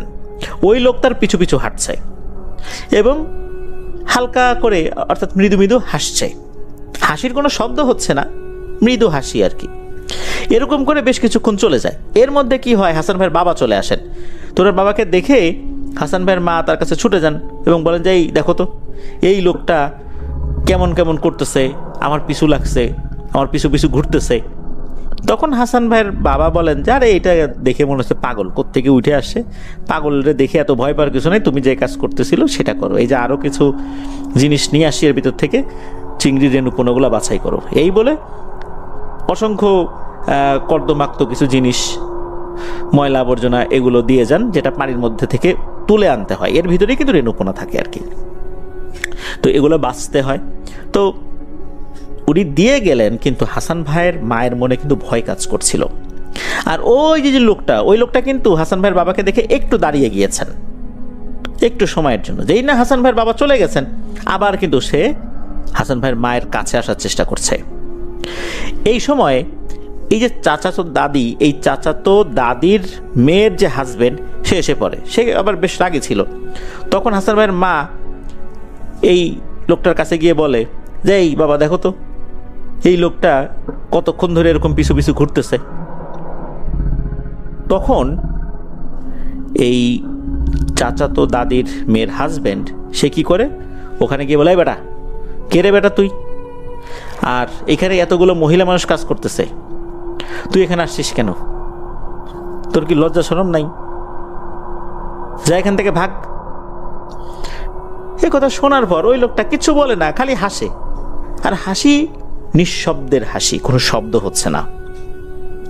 তো কয়েকবার কথা বলার পর যখন দেখে যে হাসছে তো হাসছেই, তখন এই মেয়ের হাজবেন্ড, অর্থাৎ চাচাতো দাদির মেয়ের হাজবেন্ডের রাগ হয়ে যায়। ঠাস করে একটা চর মেরে বসেন ওই লোকটাকে, আর ধাক্কা দিয়ে বলেন, যা এখান থেকে। তো চর খাওয়ার পর আর ধাক্কা খাওয়ার পর ওই লোকটা ওখান থেকে চলে যখন যাবে, হাঁটা শুরু করেছে, তখন এই চরটা যিনি মেরেছেন উনি খেয়াল করেন যে এই পাগল কিসিমের লোকটার আঙ্গুলগুলোতে অনেকগুলো পাথরের আংটি, সেগুলো বেশ কালারফুল, অর্থাৎ কোনোটা লাল, কোনোটা নীল, কোনোটা সবুজ, কোনোটা সাদা, এরকম। এই লোকটার হাতে এতগুলো আংটি নিশ্চয়ই দামি পাথরের হবে। এটা দেখে কিন্তু ওনার লোভ লেগে যায়। উনি বলে, এই একটা আংটি দিয়ে যা আমাকে। ওই লোকটা কিন্তু একটা কথাও কিন্তু কখনো বলে নাই, শুধু ওই যে মৃদু মৃদু হেসেই চলছে। ওই লোকটা কথা বলে না, কিন্তু সে দেয় না, কথাও বলে না, সে হেঁটে যাচ্ছে। একটা পর্যায়ে গিয়ে কি করে, ওই লোকটার হাত চেপে ধরে খপ করে, এবং জোর করে হাত থেকে একটা আংটি ছিনিয়ে নেয়। তখন ওই লোকটা প্রথমবারের মতো কথা বলে ওঠে। তখন বলে, তুই আমাকে মারলি, কিছু বললাম না, তুই আমার আংটিটা ছিনিয়ে নিলি, মজা বুঝবি তুই। এই বলেই সে কোথায় যেন হেঁটে চলে যায়, তাকে আর দেখা যায় না। এই দৃশ্যগুলো কিন্তু হাসান ভাইয়ের মা দূরে বসে দেখছিল। এর ঠিক দুদিন পরের ঘটনা। এই যে দাদির যে মেয়ে, অর্থাৎ যেই চাচাতো দাদি, তার যে মেয়ের কথা বললাম, সেই মেয়ের হাজব্যান্ডই তো এই চট থাপ্পড় মারার কাজগুলো তো করলো, আংটি কেড়ে নেওয়ার কাজটা করলো। তো ওই মেয়ের 4 ছেলে এবং 2 মেয়ে ছিল। 2 দিন পরে হয় কি, তার ছোট ছেলে এবং সেজ ছেলে যায় এই নদীর পাড়ে গোসল করতে। তো অনেকক্ষণ গোসল করার পর বাসায় যাবে, ছোট ছেলে কোনোভাবেই যাবে না। সেজ ছেলে জোর করে নিয়ে আসে, টানতে টানতে, যে ওট ওট, যেতে হবে বাসায়, মা বকবে। তো বাড়ির কাছাকাছি যখন আসছে, ছোট ছেলে ভাইয়ের হাতে কামড় বসিয়ে দেয়, আর কামড় খেয়ে সেজ ছেলে ব্যথায় হাত ছেড়ে দেয়। ছোট ছেলে কি করে, দৌড়ে চলে যায় আবার নদীতে গোসল করতে। অনেকক্ষণ হয়ে যায়, ছোট ছেলে বাসায় আসে না। এই তো খোঁজ শুরু হয়ে যায়, চারপাশে খোঁজার পরেও পাওয়া যায় না। তখন একজন মহিলা বলে ওঠে যে, আমি যখন গোসল করি তখন ও এসে আমার কাছ থেকে সাবান নিয়ে মাথায় মেখে নদীতে ঝাঁপ দেয়। তারপর তুমি আর খেয়াল করি নাই ও উঠছে কি ওঠে নাই। তখন লোকজন সেখানে চলে যায়, যেখানে ঝাঁপ দিয়েছে সেখানে খুঁজতে থাকে সবাই। বেশিক্ষণ খুঁজতে হয়নি, অল্প সময়ের মধ্যেই ছেলেটিকে পাওয়া যায়, মাথাটা মাটির নিচে গাঁথা অবস্থায়।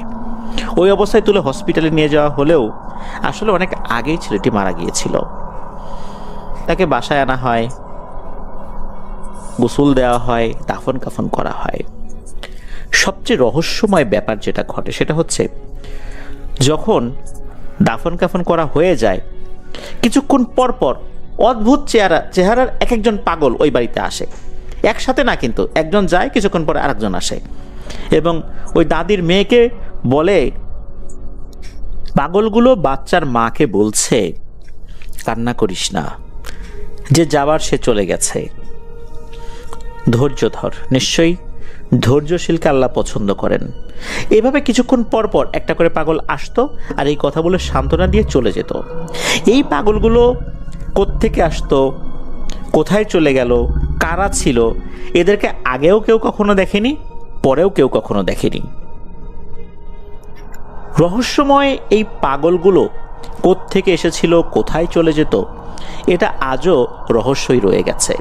কেনই বা 2 দিন আগে একজন পাগল নদীর ভেতরের থেকে উঠে আসলো? কেন হাসান ভাইয়ের মায়ের পিছনে সে লেগেছিল? এটাও জানা যায় না, কেউ এটা বলতে পারেনি। আর সেই চাচাতো দাদির মেয়ের হাজবেন্ড, সে যে কাজটি করেছিল, এটা একটা গর্হিত অপরাধ। প্রথম কিছু কাজ এটা শালীনতার দিক বিবেচনায় সেটা ঠিক ছিল, কিন্তু পরবর্তী তার হাত থেকে আংটি কেড়ে নেওয়ার লোভের বশবর্তী হয়ে নিঃসন্দেহে কাজটি ভালো ছিল না। তার খেসারত ছোট্ট একটি নিষ্পাপ বাচ্চাকে দিতে হয়েছিল। আমরা সর্বদা পাগলদের সাথে আচরণের বিষয়ে সতর্ক থাকবো ইনশাল্লাহ। ধন্যবাদ জানাচ্ছি হাসান ভাইকে এমন একটি ঘটনা আমাদেরকে শেয়ার করার জন্য। আশা করি আপনার কাছ থেকে আরো অনেক ঘটনা পাবো ইনশাল্লাহ।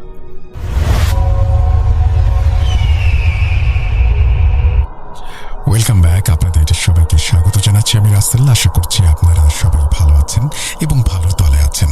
আমিও ভালো আছি আর ভালোর দলে আছি।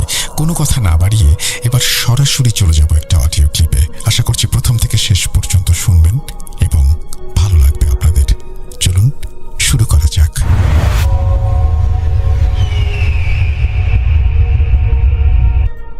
হ্যালো রাসেল ভাই, আসসালামু আলাইকুম। আশা করি আপনি ভালো আছেন আর ভালোর দলে আছেন। আমার নাম রিপন, আমি আদিত্যপুর লালমাট থেকে আপনাকে আজকে ঘটনাটা পাঠাচ্ছি। রাসেল ভাই, যদি ঘটনাটা ভালো লাগে তাহলে আপনার সাথে কাছে শেয়ার করবেন। আর ঘটনাটা আমার কাছে যিনি শেয়ার করেছেন তার নাম হচ্ছে অমিত। ওর বাসা হচ্ছে ঢাকার পুরান ঢাকায়। তো পুরান ঢাকায় তার বাসা। তো অমিত যে ঘটনাটা শেয়ার করেছেন, এই ঘটনাটা তার নিজের সাথে ঘটে নাই, এই ঘটনাটা ঘটেছিল তার বড় ভাইয়ের সাথে। তো তিনি পেশায় একজন আর্কিটেক্ট ছিলেন। তো ঘটনাটা ঘটেছিল আজ থেকে প্রায় 7-8 বছর আগের একটা ঘটনা। সেই সময় বছরের মাঝামাঝি সময়ে ঘটনা ঘটেছিল। রাসেল ভাই, আপনি তো জানেন যে পুরান ঢাকার গলিগুলো এমনিতেই অনেক সরু এবং রহস্যময়। আর সেখানকার পুরনো বাড়িগুলোর দেয়ালে ভাঁজে ভাঁজে রয়েছে, মনে হয় 100 বছরের ইতিহাস চাপা পড়ে আছে। তো অমিতের বড় ভাই, আমরা তাকে রাশেদ ভাই বলে ডাকি, তার নাম হচ্ছে রাশেদ। তিনি যখন একটি পুরনো জমিদার বাড়ির সংস্কারের কাজে যুক্ত ছিলেন, সেই সময় তার সাথে আজকের এই ভয়ানক ঘটনাটা ঘটে। রাশেদ ভাইয়ের অফিসের কাজ শেষ করে একদিন রাত প্রায় 1:30টা বেজে গেল। তো কাজের চাপে থাকার কারণে সেদিন তার অনেক রাত হয়ে যায় কাজটা শেষ করতে। তো চারপাশে একদম নিঝুম। সে সময় ঢাকাবাসী সবাই দেখা যায়, যদিও মানুষ রাস্তা সবসময়ই থাকে, কিন্তু পুরান ঢাকার আসলে সেই সময় দেখা যায় রাত 1:30 মানে মোটামুটি রাত। আর সেই সময় রাস্তা দিয়ে দেখা যায় যে কিছু কিছু মানুষ যাওয়া আসা করে, কিন্তু খুব বেশি না। মাঝে মাঝে 2-1টা গাড়ি যায় আর কিছু মানুষেরও দেখা পাওয়া যায়। তো উনি যে সময় যাচ্ছিলেন, তার কাছ থেকে তখন মনে হচ্ছিল যে এই রাস্তাটা এত নিঝুম, মানে সবাই মনে হয় যে ঘুমিয়ে গিয়েছে, কেউ রাস্তা দিয়ে হাঁটতেছে না। অন্যদিন উনি সবসময় মানুষ চলাফেরা দেখতেন, রাত যদি 1:30-2টা বাজে তাও 2-1জনের সাথে দেখা হতো রাস্তা যাওয়ার সময়, কিন্তু তিনি আজকে কোনো মানুষ দেখতে পেলেন না। চারপাশটা একদম নিঝুম। তো তিনি মাঝে মাঝে 2-1টা নেড়ি কুত্তার ডাক শুনতে পাচ্ছিলেন। তো তিনি তার বাইক নিয়ে সূত্রাপুরের এক সরু গলি দিয়ে ফিরতেছিলেন। জায়গাটা হচ্ছে সূত্রাপুর। তো সূত্রাপুরে একটা সরু গলি দিয়ে তিনি ফিরতেছিলেন। হঠাৎ তিনি দেখলেন যে রাস্তার মোড়ে একটা পুরনো ল্যাম্পপোস্টের নিচে একজন বৃদ্ধ মহিলা দাঁড়িয়ে আছে। তো মহিলার পরনে ছিল একদম ধবধবে সাদা রঙের একটা শাড়ি, যা অনেক ময়লা এবং ধুলাবালি লেগে আছে, দেখলেই বোঝা যাচ্ছে। তো রাশেদ ভাই ভাবলেন হয়তো কোনো মানুষ বা কোনো বৃদ্ধ বিপদে পড়েছে, যার কারণে তিনি হয়তো সেখানে দাঁড়িয়ে আছে। তো তিনি কাছাকাছি যে তার বাইকটা থামিয়ে তাকে জিজ্ঞেস করলেন, খালা, এত রাতে আপনি এখানে কেন, এখানে দাঁড়িয়ে আছেন কেন, কোথায় যাবেন? তো সেই মহিলাটি কোনো কথার উত্তর দিল না, শুধু তার ডান হাতটা তুলে পিছনের একটা ভাঙ্গা অট্টালিকার দিকে ইশারা করল। রাশেদ ভাই দেখলেন যে মহিলার আঙ্গুলগুলো অস্বাভাবিক সাদা আর নখগুলো মনে হচ্ছিল যে কাচের মতো স্বচ্ছ। একটা মানুষ এত সাদা এবং স্বচ্ছ হতে পারে, তিনি একটু খটকা লাগলো। তো যখন রাশেদ ভাই কথা বলতেছিলেন তখন তার গাড়িটা কিন্তু বন্ধ ছিল। তিনি আসার পরে গাড়িটা স্টার্ট বন্ধ রাখছিলেন। তো তিনি যখন পুনরায় গাড়িটা স্টার্ট দিতে যাবেন তখন দেখলেন যে, তিনি খেয়াল করলেন যে তার বাইকের হেডলাইটগুলো তো সেই মহিলাটাকে দেখা যাচ্ছে, তার সামনে থাকা মহিলাটাকে দেখা যাচ্ছে, তার গাড়িতে চাবি লাগানো আছে, কিন্তু সেই মহিলাটার একটা তো ছায়া পড়ে, নর্মালি আমরা মানুষের কিন্তু ছায়া পড়ে, কিন্তু সেই বৃদ্ধ মহিলাটির কোনো ছায়া নেই। তো তিনি ভয়ে বাইকের অ্যাক্সেলেরেটর বাড়িয়ে দিলেন, কিন্তু অদ্ভুত ব্যাপার হলো তিনি যত দ্রুত বাইক চালাচ্ছেন তার কাছে মনে হচ্ছে যে গলিটা শেষই হচ্ছে না। তিনি খুবই অবাক হয়ে যান। তিনি এত জোরে গাড়ি মানে খুবই, সেখানে ওই মহিলাটার কাছে একটু ভয় পেয়েছিলেন এবং তিনি সেখানে থেকে যাওয়ার পথে তিনি দেখেন যে তার বাইকের গতি অনেক, কিন্তু তার কাছে মনে হচ্ছিল যে গাড়িটা মনে হয় খুবই মিডিয়াম রেঞ্জে যাচ্ছে, কিন্তু তিনি জোরে যাওয়ার চেষ্টা করতেছেন কিন্তু যাচ্ছে না। এবং সব থেকে অবাক করার বিষয় হলো তিনি অনেক দূর রাস্তা আসার পরে, যেটা পরিচিত রাস্তা, রেগুলার তিনি যান, তো তিনি সেই দেখেন কিছুক্ষণ পর লক্ষ্য করেন যে ঘুরে ফিরে সেই জায়গাতে চলে এসেছেন। তিনি বেশ অবাক হন যে এটা কীভাবে সম্ভব। আর সব থেকে আশ্চর্যের বিষয় হলো রাসেল ভাই, ওই যে বৃদ্ধ মহিলাটা যে ল্যাম্পপোস্টের নিচে দাঁড়িয়েছিলেন সেই মহিলাটা সেখানেই দাঁড়িয়ে আছে এবং তার বাসা যাওয়ার কিন্তু রাস্তায় একটাই, সেই ল্যাম্পপোস্টের যে রাস্তাটা ওইটাই। কিন্তু তিনি তো এই মহিলাটাকে পিছনে ফেলে এসেছেন, তাহলে এই জায়গাটা এবং এই ল্যাম্পপোস্ট একই বৃদ্ধ মহিলা কীভাবে ঘুরে ঘুরে সামনে আসলো। তো তিনি এটাতে একটু ভয় পেয়ে যান এবং থমকে যান যে এটা তার সাথে কি হচ্ছে। তো তিনি তার হাতে থাকা ঘড়িটার দিকে যখন তাকান, তিনি দেখেন যে রাত প্রায় 2:30 বাজে, অথচ তার অফিস থেকে তার বাসা যাইতে আধা ঘন্টাও লাগে না। অথচ এখানে তিনি 1 ঘন্টা অলরেডি অতিক্রম হয়ে গেছে, অথচ তিনি এখনও তার অফিসের কাছাকাছি একটা গলির মধ্যেই। রাশেদ ভাই দেখলেন যে রাস্তার ধারে যে পুরনো বাড়িগুলো আছে সেগুলো দিয়ে সাদা সাদা কি যেন আলোর মতো হয়ে বের হয়ে আসতেছে এবং সেইগুলো তার দিকে এগিয়ে আসতেছে। তো এগুলো দেখার পর তিনি একটু বেশ ভয় পান এবং যখনই তার সামনে থাকা বৃদ্ধ মহিলাটা তাকান, দেখেন যে সেখানে সেই বৃদ্ধ মহিলাটা নেই। তো এটা তো তার কাছে বেশ অবাক লাগে যে এই বৃদ্ধ মহিলা আবার কোথায় চলে গেল। ঠিক সেই মুহূর্তে তিনি অনুভব করেন তার কাঁধের ওপর কেউ গরম, প্রথমত গরম, তারপরে ঠান্ডা, দুইটাই মিক্সার করে কেউ যেন তার ঘাড়ের উপর শ্বাস ফেলতেছে।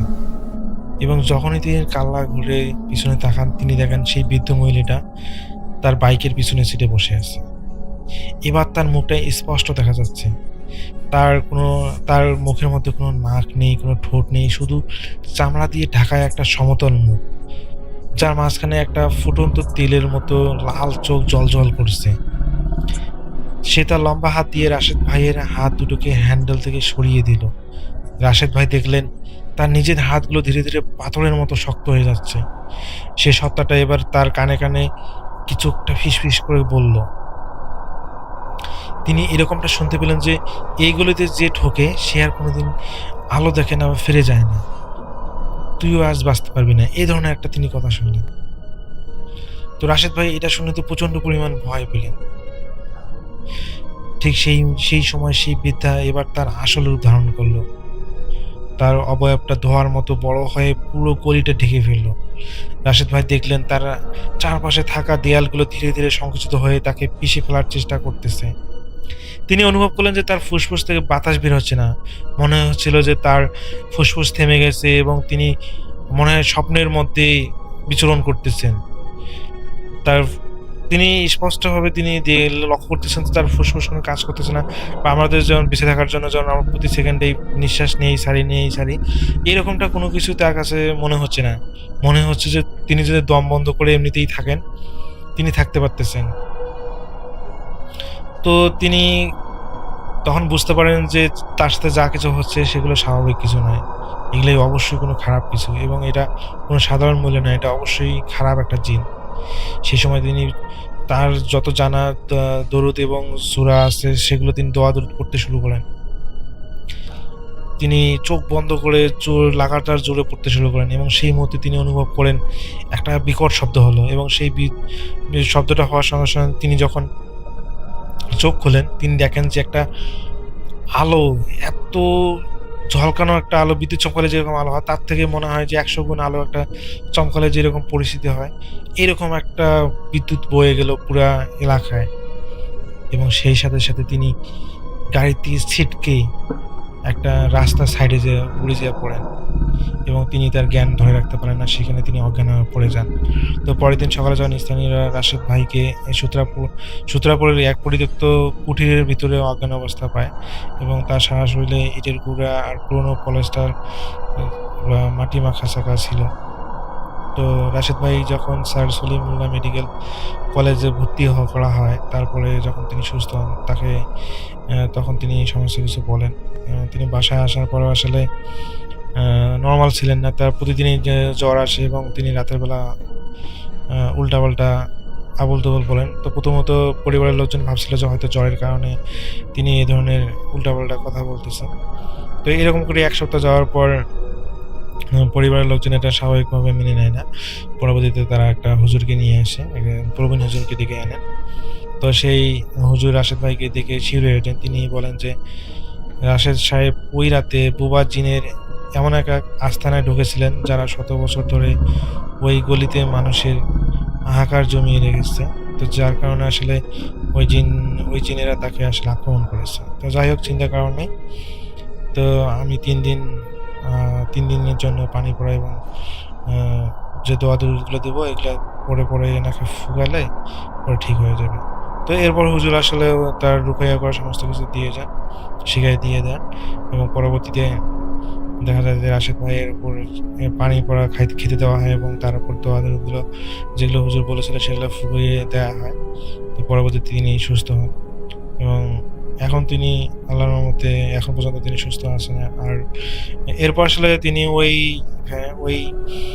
এলাকায় আর থাকেননি, বিশেষ করে যেহেতু ওই গলি দিয়েই তাকে যেতে হয়। তো এরপরে তিনি বাসা চেঞ্জ করেন, বাসা চেঞ্জ করার পর সেখান থেকে তিনি অফিস করেন। তো আজ পর্যন্ত তার সাথে আসলে এই ধরনের সমস্যাগুলো হয়নি, তিনি এখন ভালো আছেন।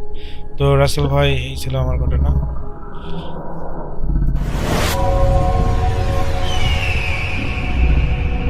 আরও একবার আপনাদের সবাইকে স্বাগত জানাচ্ছি আমি রাসেল। আশা করছি আপনারা সবাই ভালো আছেন, ভালোর তলে আছেন।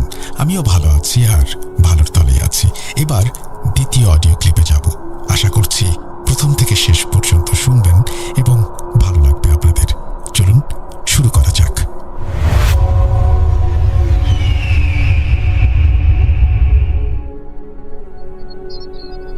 আসসালামু আলাইকুম রাসেল ভাইয়া, জানি আপনি অলওয়েজ ভালোর দলেই আছেন। আমি ঢাকা থেকে বলছি।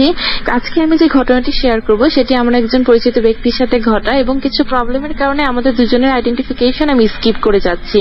তো যে ঘটনাটি যার সাথে ঘটে সে তখন ক্লাস 9-এ পড়তো, এবং সে একজন মাদ্রাসার স্টুডেন্ট ছিল। তার বাবা একজন ইমাম ছিলেন, এবং এখন তার এজ 40 থেকে 45 এর মধ্যে হবে। যেদিন তার সাথে ঘটনাটি ঘটে সেদিন সে তার খাওয়া দাওয়া শেষ করে ঘুমোতে যায়, এবং খুব বেশি গরম না থাকার কারণে সে তার জানালা লক করে দেয় এবং কাঁথা জড়িয়ে শুয়ে পড়ে। তার রুমে সে একাই ঘুমাতো। তার জানালার পাশে একটি পড়ার টেবিল ছিল, এবং তারপরেই তার খাটটা ছিল।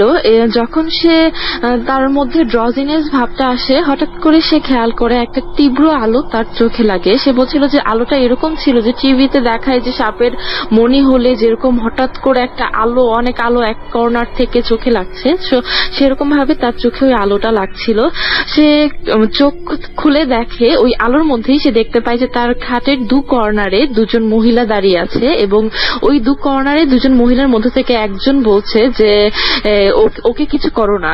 সে যখনই কথাটি বলছে তখন যে ব্যক্তির সাথে ঘটনাটি ঘটে সে মানে ফিল করে যে খুব বাজে একটা গন্ধ তার নাকে লাগছে। সে হঠাৎ করে দেখে যে একটা কালো ছায়ার মতো, মানে যে দুজন মহিলা বলছে পুরো মহিলার মতো দেহ, ওদের চেহারা টেহারা আমি কিছু দেখতে পাচ্ছি না, বাট ওনারা হচ্ছে একদম মহিলার মতো ছিল, এরকম ভাবে সে বলেছে যে দুজন মহিলা এবং একটা কালো ছায়া তার একদম কাছে, দুজন ছিল খাটের পাশে এবং কালো ছায়াটা ছিল তার পাশে। সেই মহিলাটি এবং তার চেহারাও মহিলার মতো, চেহারাটা মহিলার মতো, কিন্তু তার আর হাত, তার শরীরে বানরের মতো লোম, বানর বা কুকুরের যেরকম লোম হয় সেরকম তার গায়ে লোম ছিল। তো এই কালো ছায়াটি বলছে যে না, আমি ওর ক্ষতি করবই। তো সে বলছিল যে ওরা যে ভাষায় কথা বলছিল ওটা বাংলা ভাষায় ছিল, কিন্তু কেমন জানি একটা বাংলা ভাষা, যে আধো বাংলা, বোঝা যাচ্ছে বাংলা কিন্তু কেমন জানি লাগছিল। তো সে এই কথাটি বলে সে তার ডান হাতে চেপে ধরে এবং তার কাছে মনে হচ্ছিল যে সে তার গলায় চেপে ধরবে। সে বলছিল যে এত বাজে গন্ধ, আমি গন্ধটা নিতে পারছিলাম না, এবং যখনই আমি মনে করলাম যে আমার মনে হচ্ছে যে সে আমার গলায় চেপে ধরবে, আমি সেই মুহূর্তে কিছু বুঝতে না পেরে তাকে উল্টো কাঠামুড়ু দিয়ে তার উপর আমি বসে পড়ি এবং মানে তার এক হাত ধরে আমি তার উপর তাকে কাঠামুড়ু দিয়ে আমি তার উপর বসে পড়ি এবং তার হাতটা যে আমি ধরলাম মনে হলো এত সফট, এত নরম, মানে ভিতরে মনে হচ্ছিল কোনো হাড়গোড় নেই, অনেক সফট, কিন্তু গন্ধটা আমার লাগছে। যখন আমি তাকে কাঠামুড়ু দিয়ে চাপ দিয়ে ধরি তখনই হঠাৎ করে দেখি যে আলোটা কমে আসছে এবং হঠাৎ করে আলোটা বন্ধ হয়ে যায় এবং তারপর কি আমি ঘুমিয়ে গেলাম নাকি কি হলো আমি কিছুই বুঝতে পারলাম না। সকালে আমি সেন্সলেস হয়েছে কিনা আমি জানি না, কিন্তু আমার কাছে মনে হলো যে আমি খুব টায়ার্ড, মানে খুব যুদ্ধ করেছি, খুব মানে অনেকক্ষণ ধরে মারামারি করেছি এরকম লাগছিল, কিন্তু এরকম কিছুই আমি ফিল করিনি। মানে টায়ার্ডনেস ফিল করছি, বাট আমি ওই মারামারির কথা আর কিছুই মনে নেই, জাস্ট আমি ওকে অনেক শক্ত করে চাপ দিয়ে ধরেছি, এতটুকুই আমার মনে আছে। তারপর আমার যখন সকালে ঘুম ভাঙে আমি আমার বাবাকে কথাটা বলি। তো বাবাকে যখন আমি বলছিলাম তখন তার মধ্যে যে বাবাকে যখন আমি বলছিলাম আমি দেখি আমার হাতে আঁচড় লেগে আছে, মানে আমি তখন বাবাকে দেখাই যে বাবা দেখো আমার হাতে এরকম আঁচড় লেগে আছে এবং এই কাহিনী হয়েছে। তো তার বাবা যেহেতু ইমাম ছিল সে বলল যে হ্যাঁ এটা সত্য কথা, যে জিনদের এরকম, যে তুমি যেভাবে বর্ণনা দিলে এরকম হয়ে থাকে, জিনদের শারীরিক গঠন এবং জিনদের শরীর এরকম হয়ে থাকে। তো সে এই ঘটনাটি আমার সাথে শেয়ার করেছে এবং সে আজও বলে যে আমি বিলিভ করি ঘটনাটি যার সাথে ঘটে অ্যাকচুয়ালি ভাই সেই বিলিভ করে, যে আমি বিলিভ করি আমি ওর সাথে, মানে ওটা একটা ট্রু জিনিস ছিল, কারণ যদি ট্রু না হতো, যদি ড্রিম হতো বা যদি হ্যালোসিনেশন হতো তাহলে আমার হাতে এই আঁচড় থাকতো না। এবং সেই ফিল আমি আজও মনে করলে আমার শিউরে ওঠে। সে এরকম ভাবে আমাকে বলছিল যে আজও যদি আমি মনে করি তাহলে আমার শরীর শিউরে ওঠে এবং এই ব্যথাটা আমি আজও ফিল করি। আঁচড়টা ছিল বিড়াল বা কুকুরের আঁচড় হলে যেরকম হয়, অনেক ডিপ আঁচড় হওয়ার কারণে তার আঁচড়টা এখন কিছুটা হালকা হয়ে গেছে, বাট এখনো সেই আঁচড়টা তার হাতে আছে এবং আমি সেটা নিজে দেখেছি। তো ভাইয়া এই ছিল আমার ঘটনা। বিশ্বাস করা না করা অ্যাজ ইউজুয়াল কথা আপনার, যে বিশ্বাস করা না করা সেটা হচ্ছে যার সাথে ঘটে সেই বুঝে, বাকিরা বিশ্বাস করবে তখনই যখন তার সাথে ঘটনাটি ঘটে। আমিও এর আগে বিশ্বাস করতাম না, বাট তার কাছে শোনার পরে এবং তার সেসব জিনিস দেখার পরে আমার কাছে মনে হয়েছে যে ঘটনাটি সত্য, তাই আমি শেয়ার করলাম। ধন্যবাদ সবাই।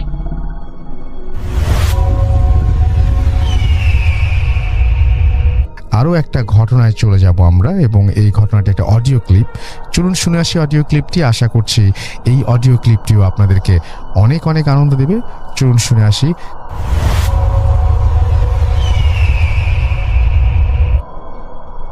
আসসালামু আলাইকুম রাসেল ভাই, বরাবরের মতো আমরা অবশ্যই ভালোর দলে আছি এবং আপনিও আছেন ভালোর দলে।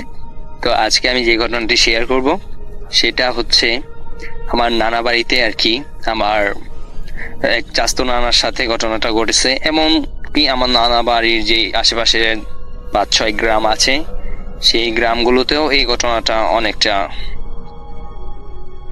সবাই জানে আর কি, মানে ওই বলা চলে না, মানে এই এক এক জায়গায় এক একটা ঘটনা অনেক জনপ্রিয়। তো ঘটনাটা আর কি ওই অঞ্চলে, আমার নানা বাড়ির অঞ্চলে অনেক জনপ্রিয় আর কি। তো আমি আমার নাম প্রকাশ করার পর আমি আমার ঘটনায় চলে যাচ্ছি। তো আমার নাম হচ্ছে মোহাম্মদ হৃদয় আহমেদ ইয়ামিন, আমি নরসিংদীর মাধবদী থেকে। ঘটনাটা ঘটে আমার চাচতো নানা, ওনার নাম হচ্ছে আঞ্জু মিয়া। তো আঞ্জু নানার সাথে ঘটনাটা ঘটে। ঘটনার সময়কাল 1980 শতকের দিকে কিংবা 70, মানে আঞ্জু নানা যখন ঘটনাটা বলছে তো সেই দিক দিয়ে তো উনি অনেকটা বৃদ্ধ, তো ওনার ঘটনাটা মানে সময়কালটা আর কি তেমন একটা মনে ছিল না, কিন্তু অন্যান্য মানুষের কাছ থেকে এই ঘটনাটা আরো স্পষ্টভাবে আর কি জানতে পারছি যেটা, তো সেটাই এখন শেয়ার করছি। আঞ্জু নানা যখন ওই সময়কালে বাসায় চাষবাস করতো আর কি। তো চাষবাস করাকালীন অবস্থায় সেই সময়টা ছিল ধানের মৌসুম। তো উনি ধান চাষ করে, ধান চাষ করার পর উনি সেই ধানগুলোকে বেশ যত্ন করতে থাকে এবং একটা সময় ওনার ফসলি জমিতে বেশ ভালো ফসল হয়। তো ধানগুলো পেকে যাওয়ার পর কাটার প্রস্তুতি নিচ্ছিল। তো ওই নানার বাড়ির সেই গ্রামে আরো একজন লোক ছিল যিনি নাকি এই অন্যের কিছু ভালো কিছু হলে আর কি সেদিকে আর কি নজর যায়, এরকম কিছু লোক থাকে না, ওই রকম একটা লোক ছিল। তো ওনার নামটা প্রকাশ করছি না, ওনার একটা ছদ্মনাম দিচ্ছি, ধরেন কবির মিয়া আর কি। তো ওই কবির মিয়া আঞ্জু নানার খেতে আর কি ওনার কবির মিয়ার পালিত দুটো গরু ছেড়ে দিয়ে যায় আর কি একদিন রাত্রিবেলা। তো আঞ্জু নানা যখন ভোরে ওঠে এবং দেখে ওনার ধানি জমি আর কি মানে পাকা ফসল ও বেশ খানিকটা খেয়ে ফেলেছে এবং তখনও খাচ্ছিল আর কি ওই গরু দুটা। তো আঞ্জু নানা গরু দুটাকে দেখে চিনতে পারে এবং চিনার পর আঞ্জু নানা যেটা করে আর কি ওই গরু দুটাকে অনেকটা তাড়িয়ে দেয়। তো এটা গেল প্রথম দিনের ঘটনা। তো দ্বিতীয় দিন একই অবস্থায় আর কি আঞ্জু নানার জমিতে দানি ফসলে সেই কবির মিয়া আর কি আবার গরুগুলো ছেড়ে যায়। তো গরুগুলো ছেড়ে যাওয়ার পর আঞ্জু নানা যেটা করলো, আবারও পরের দিন যখন ফজর নামাজে সময় হয়, তো আঞ্জু নানা যখন ঘুম থেকে ওঠে দেখে বাড়ির পাশে যেহেতু ধানি জমি ছিল না, তো উনি আর কি দেখে যে আবারও দুটো গরু আর কি ধান খাচ্ছে এরকম আর কি। তো আঞ্জু নানা যেটা খেয়াল করলো যে বেশ সময় তো সজাগ থাকি, মানে ওই সময় কালেও ওনারা বেশ আড্ডাবাজ ছিল আর কি, ওনারা অনেক আড্ডা টাড্ডা দিত ওনাদের সমবয়সী যারা ছিল সবাই মিলে। তো উনি প্রায় ওই সময়কালে আর কি রাত 12টা-1টার দিকে ঘুমাতো, তার মানে 12টা-1টার পরেই আর কি গরুগুলো ছেড়ে যায় এখানে। তো যেটা হয় আর কি আঞ্জু নানা এবার কবির মিয়ার ওই গরুগুলাকে খুব ভালো করে আর কি মারে। তো মারার পর গরুগুলোর চোখ দিয়ে আর কি পানি পড়ছিল এমনটা। তো সেই গরুগুলোকে আর কি খোয়ারে দিয়ে দেয় আর কি। তো সেই খোয়ার থেকে কবির মিয়ার অনেক টাকা লাগে সেই গরুগুলোকে নিয়ে যেতে তার বাসায়। তো কবির মিয়া সেখানে অনেক টাকা দিয়ে সেই গরুগুলোকে নিয়ে যায় এবং আঞ্জু নানা খুব যখন ওই গরুগুলোর উপরে ছাড়ে তখন একটা সময় আর কি ওই কবির মিয়ার বাড়ির উঠানে দেখে যে কবির মিয়া ওই গরুগুলোকে আর কি মলম জাতীয় কিছু একটা লাগাচ্ছিল শরীরে। তো আঞ্জু নানার এত পরিমাণ রাগ হয়েছিল যে ওই গরুগুলোকে এইভাবে মারে যে ওই গরুগুলার শরীরের চামড়া পর্যন্ত আর কি ছিলে যায়। তো সেখানে আর কি মলম লাগাচ্ছিল এবং কবির মিয়াও কাঁদছিল, গরুগুলো কাঁদছিল আর কি এরকম। তো আঞ্জু নানা আর কি উনি এই জিনিসটা ফিল করলো যে হ্যাঁ ঠিক আছে, এখন আর কবিরের গরু আসবে না, কবিরের একটা উচিত শিক্ষা হয়েছে। তো যেটা হয় আর কি এই আঞ্জু নানা একটু নিশ্চিন্ত হয়ে সেদিনের মতো বাসায় চলে আসে এবং বাসায় চলে আসার পর আঞ্জু নানা আর কি সেদিনও একই ভাবে আড্ডা মাড্ডা দিয়ে আর কি ওনাদের বেশ সময় হয়ে যায়, তো বেশ রাত হওয়ার পর আঞ্জুনানা যে এখন তো বেশ রাত হয়েছে, তো এখন তো ঘুমিয়ে পড়বো, তা আজকে আর ঘুমাবো না, আজকে লাস্ট একটু দেখি যে কবির আবারও গরুগুলাকে আনে বা নাকি, বা কবিরের আরো অন্য গরু ছিল সেগুলোকে এনে আমার ডাইনি জমিতে ছাড়ে নাকি, এমনটা আর কি। মানে আঞ্জুনানার এমন চিন্তা ভাবনা ছিল যে যেহেতু কবির মিয়ার গরুগুলোকে অনেক মেরেছি, তো কবির মিয়ারও একটা রাগ ক্ষোভ থাকতে পারে, সেদিক দিয়ে যদি কবির মিয়া আবারও গরু আমার খেতে এনে ছেড়ে দেয় তাহলে তো ওই গরুগুলো আমার দানি জমি খেতে শুরু করবে, তো সেদিক দিয়ে আমার অনেকটা লোকসান হবে। তো আজ হাতে নাতে আর কি কবির মিয়াকে এবং কবির মিয়ার গরুকে ধরব, আজ আর ঘুমাবো না, এরকম একটা সিদ্ধান্ত নিয়ে আঞ্জুনানা ওইখানে আর কি ওনার বাড়ির আঙিনায় থেকে আর কি মানে দেখা যাচ্ছিল একটা গাছের নিচে বসে চাঁদনি রাত ছিল ফর্সা, তো চাঁদের আলোতে ফসলি জমিটা স্পষ্ট দেখা যাচ্ছিল বেশ। তো উনি বসে আছে হাতে একটা লাঠির মতো নিয়ে। তো যেটা হয় আর কি, আঞ্জুনানা অনেক সময় বসে থাকার পর ওনার একটু তন্দ্রার মতো চলে আসে, একটু ঘুম ঘুম ভাব পায়। তো হঠাৎ যখন ঘুম ঘুম ভাব পায়, উনি ঘুম ঘুম ভাবটা কাটিয়ে যখন ভালো করে চোখ মেলে তাকায় তার ধানি জমিতে, তখন দেখে আর কি যেটা যে দুটো কালো গরু ওনার ধানি জমিতে ধান খাচ্ছে। আঞ্জুনানা এটা দেখে বলল, একটু ঘুমিয়ে পড়েছি, এই ফাঁকে কবির মিয়া তার গরু দিয়া চলে গেছে, এরকম একটা অবস্থা। তো আঞ্জুনানার বেশ রাগ হয় এবং উনি ওনার হাতে লাঠি নিয়ে সেই গরুগুলোকে তাড়া করতে থাকে, এবং গরুগুলো দৌড়ে দৌড়ে ওই গ্রামের যেই চক আসছিল ওই চকের আর কি বিলের দিকে চলে যাচ্ছিল। তো বিল বলতে ওইখানে অনেক নিচু জমি আর অনেক পরিমাণে পানি জমে থাকে, তো সেখানে আর কি কোনো কিছু আবাদ করা হয় না, কোনো ফসলাদি হয় না, তো সেটা আর কি সেখানে মানুষ মাছ এরকম কিছু ধরে, মাছ বা হাঁস পালন করে ওই জায়গাতে। তো আঞ্জুনানা আর কি সেই দেখলো, খেয়াল করে যে ওনার তারা খেয়ে গরুগুলা ওই দিকে চলে যেতেছে।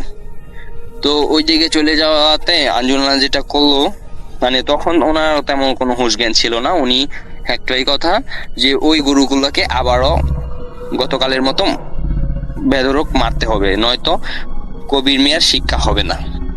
তো ওনার মাথায় তেমন সেন্স ছিল না। একটা সময় দৌড়াতে দৌড়াতে যখন আঞ্জুনানা আর কি সেই বিলের পাড়ে এসে চলে আসে, তো উনি দেখলো ওনার সামনে আর কোনো গরু নাই। অ্যান্ড আঞ্জুনানা খুব শকড হয়ে যায়, রাসেল ভাই, যেটা হয় আর কি যে আমি তাহলে কার পিছনে দৌড়ে আছে, এমন না যে গরুগুলা অনেক দূরে দৌড়াচ্ছে, জাস্ট গরুগুলা আর কি আঞ্জুনানার কাছ থেকে নাকি 10-15 হাত দূরে দৌড়াচ্ছিল, এবং চাঁদের আলোয় স্পষ্ট গরুগুলোকে দেখা যাচ্ছিল। কিন্তু আঞ্জুনানা মানে মানুষ দৌড়ায় বা যাই করে চোখের পলক ফেলে না, মানে চোখের পলক ফেলতে না ফেলতেই দেখে সামনে কিছু নেই, মানে ওই গরুগুলো একদম বেনিস্ট। তো আঞ্জুনানা ওইখানে অনেকটা শকড হয়ে যায় এবং বলে, গেল কই গরুগুলা?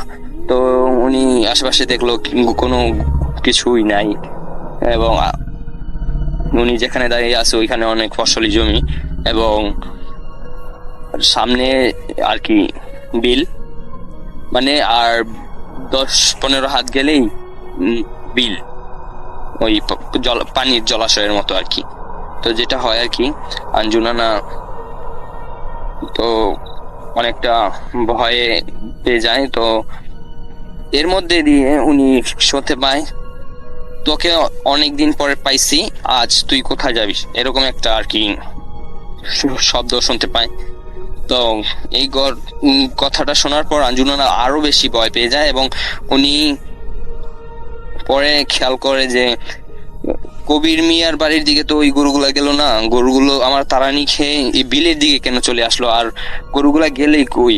আর ওনার এই কথাটা শোনার পর মানে কাউকে না দেখতে পেয়ে আঞ্জুমান আরো ভয় পেয়ে যায় এবং উনি বাড়ির দিকে ফিরতে থাকে। তো উনি ওনার যে গুরুজন আছে, বাবা মা বা দাদা দাদি, ওনাদের কাছ থেকে শুনছে যে কোথাও কোনো প্রেতাত্মার কবলে বা এরকম অশরীর কবলে পড়লে তো দৌড় দিবে না, পিছন ফিরে দৌড় দিবে না, হেঁটে আসবা। দৌড় দিলে সেখানে তোমাকে মেরে ফেলার বা তোমাকে ধরে ফেলার এমন একটা সিচুয়েশন হয়। তো এই আর কি, এরকম একটা কথা। তো আঞ্জুনা না পিছন ফিরে আর কি হারছিল। তো ওনার কাছে যেটা ছিল আর কি ওই সময় নাকি ওই বিড়ির মতো, তো বিড়ি ওই সময়কালে আর কি অনেক দামি কিছু ছিল, তো ওইটা ছিল এবং ম্যাচও ছিল আঞ্জুনার কাছে। তো নানা যেটা করে উনি একটা বিড়ি আর কি জ্বালায়, তো জ্বালানোর পর আস্তে আস্তে হাঁটার চেষ্টা করে। তো একটা সময় দেখে ওনার পিছন থেকে মানে ওনার পাশ ঘেঁষে সামনের দিকে একটা সাদা ঘোড়া দৌড়ে চলে গেল আর কি। তো ঘোড়া আসাটা ইম্পসিবল এই দানি জমিতে, তো দৌড়ে অনেক দূরে চলে গিয়ে একদম মানে হাওয়া হয়ে গেল। তো আঞ্জুনা এগুলো দেখছিল এবং ভয় পাচ্ছিল এবং ওই কথাটা শোনার পর আরো ভয় পাচ্ছিল। তো যেটা হয় আর কি, এই ঘোড়াটা চলে যাওয়ার পর আঞ্জুনা প্রায় ওনার বাড়ির বেশ কাছাকাছি চলে আসে, মানে আরো 5-7টা ধানি জমির পর আর কি উনি ওনার বাড়িতে চলে আসবে। তো এই সময় দেখে ওনার পাশে একটা বৃদ্ধ মহিলা মতো বরকা পরে আর কি কেউ, মানে বৃদ্ধ মহিলা বলতে বললাম কেন যে আঞ্জুনা এরকম ভাষ্যমত করেছিল যে বরকা পরে মানে কুজো হয়ে কেউ ওনার পাশ দিয়ে খুব দ্রুত গতিতে ওনার সামনে হাঁটছিল এবং ওনার সামনে গিয়ে ওনার থেকে 10-12 হাত ডিস্টেন্স রেখে আর কি ওই বৃদ্ধ মহিলাটা হাঁটছিল। তো কোনো যুবতী বা কোনো জোয়ান মেয়ে আর কি কুজো হয়ে হাঁটবে না নিশ্চয়ই, এবং ওই মহিলাটা আর কি মানে কুজো হয়ে হাঁটছিল। তো আঞ্জুনা না ভাবলো যে আর যাই হোক এটার পিছনে আর কি আমি অন্তত পক্ষে বাড়ির দিকে যাব। তো একটা সময় আর কি দেখছিল যে ওই বৃদ্ধ মহিলাটার মানে পাশাপাশি আসতে পারছিল না আঞ্জুনা না, মানে উনি যতই জোরে বা আস্তে হাঁটুক না কেন মানে ওই মহিলার কাছ থেকে ওই আঞ্জুনা না ডিস্টেন্সটা ওই 10-15 হাতই থেকে যায়। তো যেটা হয় আর কি একটা সময় আঞ্জুনা না এরকম ওই যে 4-5 ক্ষেত কাছাকাছি যখন চলে আসে ওনার বাড়ি, আর 4-5টা দানি জমির পরেই আর কি ওনার বাড়িটা দেখা যাচ্ছিল। তো উনি যেটা করেন উনি ওইখানে আসার পর খুব জোরে একটা দৌড় দেয়। তো জোরে একটা দৌড় দিয়া মানে উনি ওনার বাড়ির আগিনায় আসা চিৎকার দিয়ে পড়ে যায়। তো পড়ে যাওয়ার পর উনি সেন্সলেস হয়নি। তো তখন আরো একটা মানে একটা মানে কাউকে না দেখতে পেয়ে একটা আওয়াজ শুনতে পায় যে খুব ভয়ঙ্কর একটা আওয়াজ যে আর তুই বেঁচে গেলি, কিন্তু অন্য কোনো দিন যদি তুই আমাদের কবলে পড়স তাইলে আর বাঁচতে পারবি না, এমনটা আর কি সেই আওয়াজে শুনতে পায়। তো যেটা হয় আঞ্জুনা না এই ভয়ঙ্কর শব্দটা শোনার পরে উনি সেন্সলেস হয়ে যায় এবং ওনার বাড়িতে যখন উনি চিৎকার দিয়ে এসে পড়ে তো এই শব্দটা ওনার ছেলে মেয়ে এবং ওনার যেই স্ত্রী জন ছিল ওনারা শুনতে পায় এবং শুনতে পাওয়ার পর ওনারা দরজা খুলে দেখে আঞ্জুনা না মাটির উঠানে পড়ে আছে। তো ওনাকে ঘরে নিয়ে যায় এবং পরের দিন সকালে যখন ওনার সেন্স ফিরে তো যখন ওনাকে এই সব ব্যাপারে জিজ্ঞাসা করা যে কেন তুমি এইভাবে চিৎকার দিয়ে বাড়িতে পড়ে গেলা বা কি হয়েছিল তোমার, তো আঞ্জুনা যেটা বলছে যে এই ঘটনাটা পুরোপুরি আঞ্জুনা সবার সাথে শেয়ার করে এবং এরকম 4-5 গ্রাম এই ঘটনাটা একদম রটে যায় এবং ওই সময় আর কি এই ঘটনাটা এবং কি এখন পর্যন্ত অনেক মানুষ এই ঘটনাটা জানে ওই এলাকায়। তো এই ঘটনার পর আর কি আঞ্জুনাকে বলছিল যে একটা হুজুর দেখাবে। তো সেই হুজুরের কাছে যখন নিয়ে যায় তখন সেই হুজুর বলছে যে এটা এক ধরনের জিন, এই জিনটাকে গো জিন বলা হয় বা গো ভূতও বলা হয়। মানে এরা শুধু গরুর বেশ ধরে আর কি মানুষকে দূরে নিয়ে এরকম নির্জন জায়গায় নিয়ে মেরে ফেলে বা কাদা মাটিতে পুঁতে ফেলার পর একটা সময় শ্বাস প্রশ্বাস বন্ধ হলে মানুষটা মারা যায়, এরকম একটা জিন। তো তাদের কবলে আর কি নাকি আঞ্জুনানা পড়ছিল।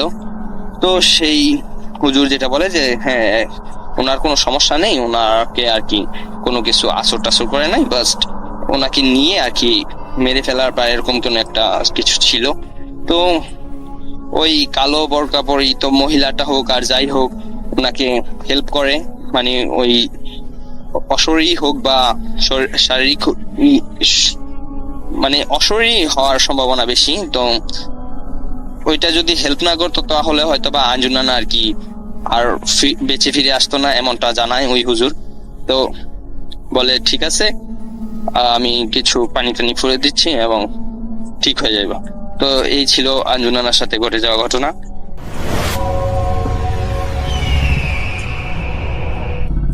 আরও একবার আপনাদের সবাইকে স্বাগত জানাচ্ছি আমি রাসেল। আশা করছি আপনারা সবাই ভালো আছেন এবং ভালোর দলে আছেন, আর সেই সাথে আমাদেরকে এভাবে সাপোর্ট করে যান, আমাদের সঙ্গে থাকুন। আমরা দারুণ দারুণ সব ঘটনা নিয়ে রেগুলার আপনাদের কাছে ফিরে আসতে চাই।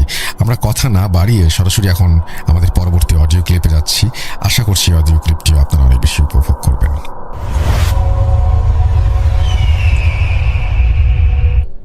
আসসালামু আলাইকুম লিসেনার্স, আমি পরাণ। আজকে আপনাদের সামনে হাজির হয়ে গেলাম ছোট্ট একটি ঘটনা নিয়ে। আজকে যে ঘটনাটি শেয়ার করব জামান সাহেব। ঘটনাটি জামান সাহেব তার রুমমেটের কাছ থেকে শুনেছেন। জামান সাহেবের রুমমেট একটি কনস্ট্রাকশন সাইডে সে সময় ইঞ্জিনিয়ার হিসেবে কাজ করতেন, আর সেই কনস্ট্রাকশন সাইডের স্যানিটারি কন্ট্রাক্টর হিসেবে এক ভদ্রলোক ছিলেন। ধরে নেই ভদ্রলোকের নাম সুমন সাহেব। ঘটনাটি সুমন সাহেবের সাথে ঘটা, আর সুমন সাহেব নিজ মুখে জামান সাহেবের রুমমেটকে ঘটনাটি বলে শুনিয়েছেন। সরাসরি ঘটনা চলে যাচ্ছে। ঘটনাটার সময়কাল 1999 থেকে 2000 সাল। সে সময় সুমন সাহেব ক্লাস 9-এ পড়তেন, আর ক্লাস 9-এ পড়ার সময় তার এক মেয়ে সহপাঠীকে খুব পছন্দ হয়। তার মেয়েটিকে সে ভালোবেসে ফেলে। সুমন সাহেব অনেকবার মেয়েটিকে প্রস্তাব দেয়, কিন্তু মেয়েটি কোনোভাবেই রাজি হচ্ছিল না। মেয়েটি সুমন সাহেবকে বলে, তুমি আমাকে যতই বিরক্ত করো আর যতবারই প্রস্তাব দাও, তোমার প্রস্তাবে আমি কখনোই রাজি হব না। কিন্তু সুমন সাহেব তবুও হাল ছাড়ছিলেন না। তিনি বলেন, আমি যেভাবেই হোক তোমাকে রাজি করিয়ে ছাড়ব।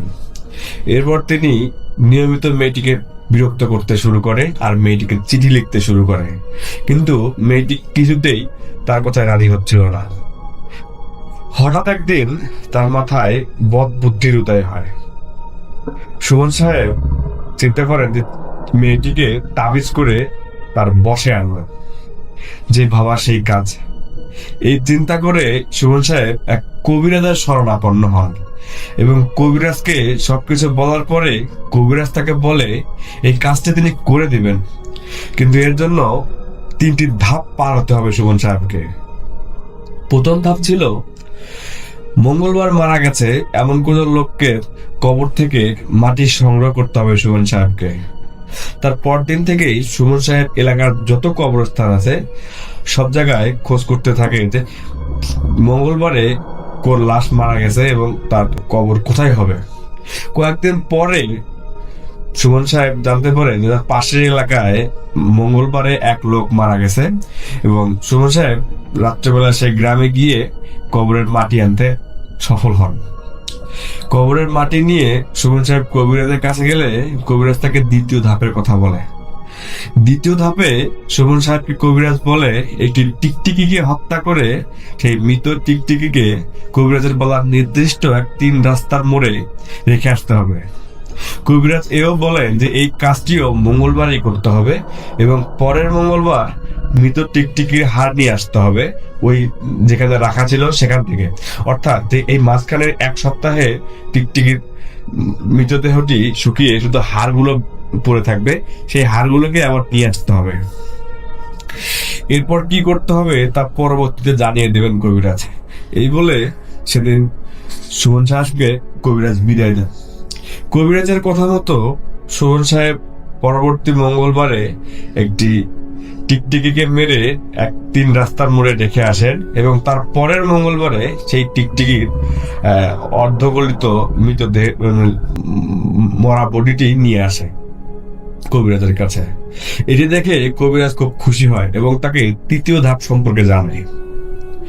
3য় ধাপের কাজটি হলো সুমন সাহেবকে বিবস্ত্র অবস্থায় কোনো এক শ্মশানের ধারে নদীর পানিতে মৃত টিকটিকির বডিটি ছেড়ে দিতে হবে। কবিরাজ সুমন সাহেবকে বলেন, পানিতে ছাড়ার পর দেখবে মৃত টিকটিকির মেরুদণ্ডের হাড়, মানে মৃত টিকটিকির হাড় যে মাঝখানে লম্বা হাড়টা থাকে, এই হাড়টা তোমার কাছে ভেসে আসবে। ফেরার পথে তোমাকে অনেকভাবে ডাকা হবে, তোমার থেকে হাড়টি নিয়ে যেতে চেষ্টা করা হবে, কিন্তু তুমি কিছুতেই পিছুপা হবে না। যদি পিছুপা হও তাহলে ধরে নিও এই দিন তোমার শেষ দিন, সেই মুহূর্তটাই তোমার জীবনের শেষ মুহূর্ত। এরপর তিনি কবিরাজের কথা মতো তাই করার প্রস্তুতি গ্রহণ করেন। তারপরে রাত্রে তিনি বিবস্ত্র অবস্থায় এক শ্মশান ধারের নদীতে নেমে হাড়টিকে ছেড়ে দেন। কিছুক্ষণ পর তিনি দেখতে পান টিকটিকি সেই মাঝখানের হাড়টি পানিতে ভেসে ওনার কাছে আসছে। এরপর তিনি হাড়টি হাতে নিয়ে শ্মশানের দিকে উঠে আসেন। ঠিক সে সময় অনুভব করেন ওনার পা কি যেন টেনে নিয়ে যাচ্ছে। সে কিছুতে তার পাকে আটকাতে পারছে না, তাকে টেনে পানির ভিতরে নিয়ে যাচ্ছে। অনেক কষ্ট করে পা ছাড়িয়ে সুমন সাহেব নদীর তীরে পৌঁছায়। এরপর সুমন সাহেব হাড়টি নিয়ে সোজা কবিরাজের বাড়িতে যান। হাড়টি কবিরাজকে দেখালে পরবর্তী কাজের নির্দেশনা দেন কবিরাজ। কবিরাজ বলেন, অমুক স্থানের এক বড় পুকুর আছে, সেখানে পানির নিচে কাদাতে হাড়টিকে পুঁতে রেখে আসতে হবে। পুকুরে হাড়টিকে ডুবানোর সময় কবিরাজ কয়েকটি মন্ত্র পড়ার নির্দেশনা দেন এবং বলেন এই কাজটি মঙ্গলবার রাত 1টার পর করতে হবে। এরপর সুমন সাহেব নির্দেশনা অনুযায়ী সেই পুকুরে যান এবং পুকুরের পানির নিচে হাড়টি ডুবানোর সময় দেখতে পান দূর থেকে একটা বড় জাহাজ ভেসে আসে তার দিকে। তিনি চিন্তা করেন এই পুকুরে জাহাজ কিভাবে আসলো, এই পুকুরে একটা ডিঙ্গি নৌকাও নাই, জাহাজ কিভাবে আসে। তো লাইটের আলোয় তিনি দেখতে পাচ্ছিলেন যে জাহাজটি খুব উজ্জ্বল দেখাচ্ছে এবং জাহাজের ভিতর থেকে বিভিন্ন ধরনের গান বাজনার শব্দ আসছে, কিন্তু কি গান বাজনা এটা সুমন সাহেব বুঝতে পারছেন না, শুধু বুঝছেন যে ভিতরে কোনো সঙ্গীত হচ্ছে ভিতরে।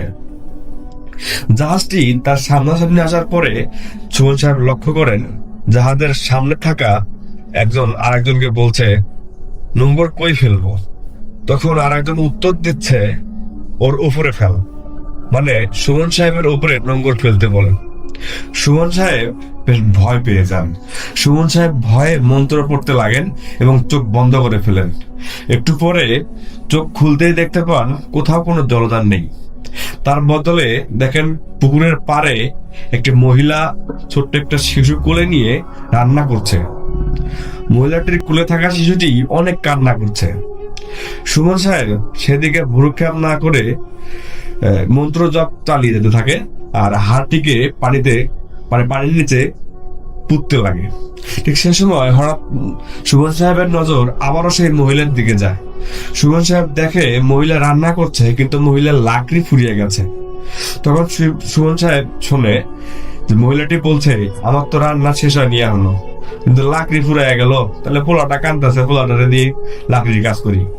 এই বলে শিশু বাচ্চাটিকে চুলায় নিক্ষেপ করলো মহিলাটি। শিশুটি বিকট চিৎকার করছিল চুলায় পড়ার পর থেকে, অস্বাভাবিক ভাবে চিৎকার, যা কোনো ছোট বাচ্চার পক্ষে একেবারেই অসম্ভব এত জোরে চিৎকার করা। সুমন সাহেব ভয়ে তটস্থ হয়ে গেলেন। এরপর তিনি শুনলেন মহিলাটি তার দিকে তাকিয়ে বলছে, ছোট্ট পোলারে দিয়ে বেশিক্ষণ জাল জ্বলবো না রে, তুই এটা বড় আছোস, তুই আয়, তোরে দিয়ে আমার লাকড়ি কামটা হই, আমার রান্নাটা শেষ করে লই। এইসব শুনে সুমন সাহেব বেশ ভয় পেয়ে যান এবং ভয়ের চোটে দোয়া ইউনুস পড়তে পড়তে সেখান থেকে পালিয়ে যান। সেখান থেকে সরাসরি কবিরাজের বাসায় চলে যান সুমন সাহেব। সম্পূর্ণ ঘটা কবিরাজকে খুলে বলেন। সম্পূর্ণ কথা কবিরাজ শুনে বলেন, তুমি একটুর জন্য কাজটা করতে পারোনি, এবার যদি তুমি তোমার মনের ইচ্ছাটা পূরণ করতে চাও তোমাকে আরো কঠিন পরীক্ষা দিতে হবে, তাহলে তুমি মেয়েটিকে নিজের করে নিতে পারবে। তিনি জানালেন, এখন যদি তুমি মেয়েটিকে পেতে চাও তাহলে আত্মহত্যা করেছে এমন ব্যক্তির কবর থেকে কাপড়ের কাপড় ও সেই ব্যক্তির মাথার চুল আনতে হবে। সুমন সাহেব একা কাজটি করতে অস্বীকার করে আর জানায় যে এই কাজ আমার দ্বারা একা সম্ভব নয়, যদি আপনি আমার সাথে যেতে চান তাহলে আমি কাজ করতে পারবো। তখন কবিরাজ বলে, 10,000 টাকার বিনিময়ে আমি তোমার সাথে যেতে রাজি।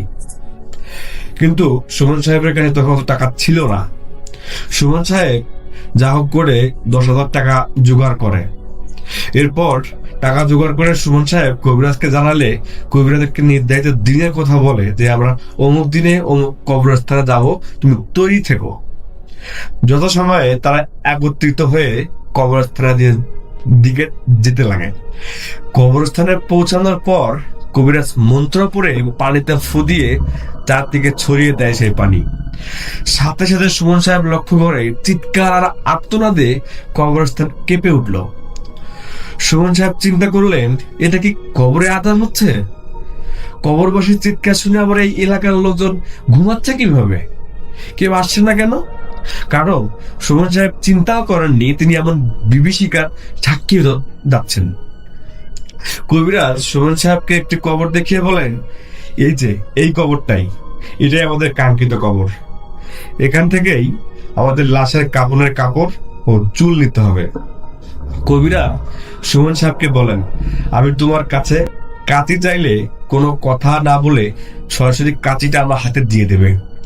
তখন কবরস্থানে অনেক চিৎকার হচ্ছিল। শুধু চিৎকারই নয়, আশেপাশের গাছগুলোতে মনে হচ্ছিল ঝড় হচ্ছে, সব উপড়ে তুলে যাচ্ছে। কবিরাজ তৎক্ষণাৎ হাতে থাকা পানিতে মন্ত্র পড়ে ফু দিয়ে কবরের পানিতে ছিটিয়ে দেয়। তখন সুমন সাহেব লক্ষ্য করে কবরের মাটিগুলো কেমন আলগা হয়ে যাচ্ছে। কবরের মাটিগুলো আলগা হওয়ার পরে সম্পূর্ণ মাটি সরিয়ে কবিরাজ কবরের ভিতরে ঢুকে পড়ে। এমন বিভৎস দৃশ্য দেখে সুমন সাহেব একেবারে স্তম্ভিত হয়ে পড়েন।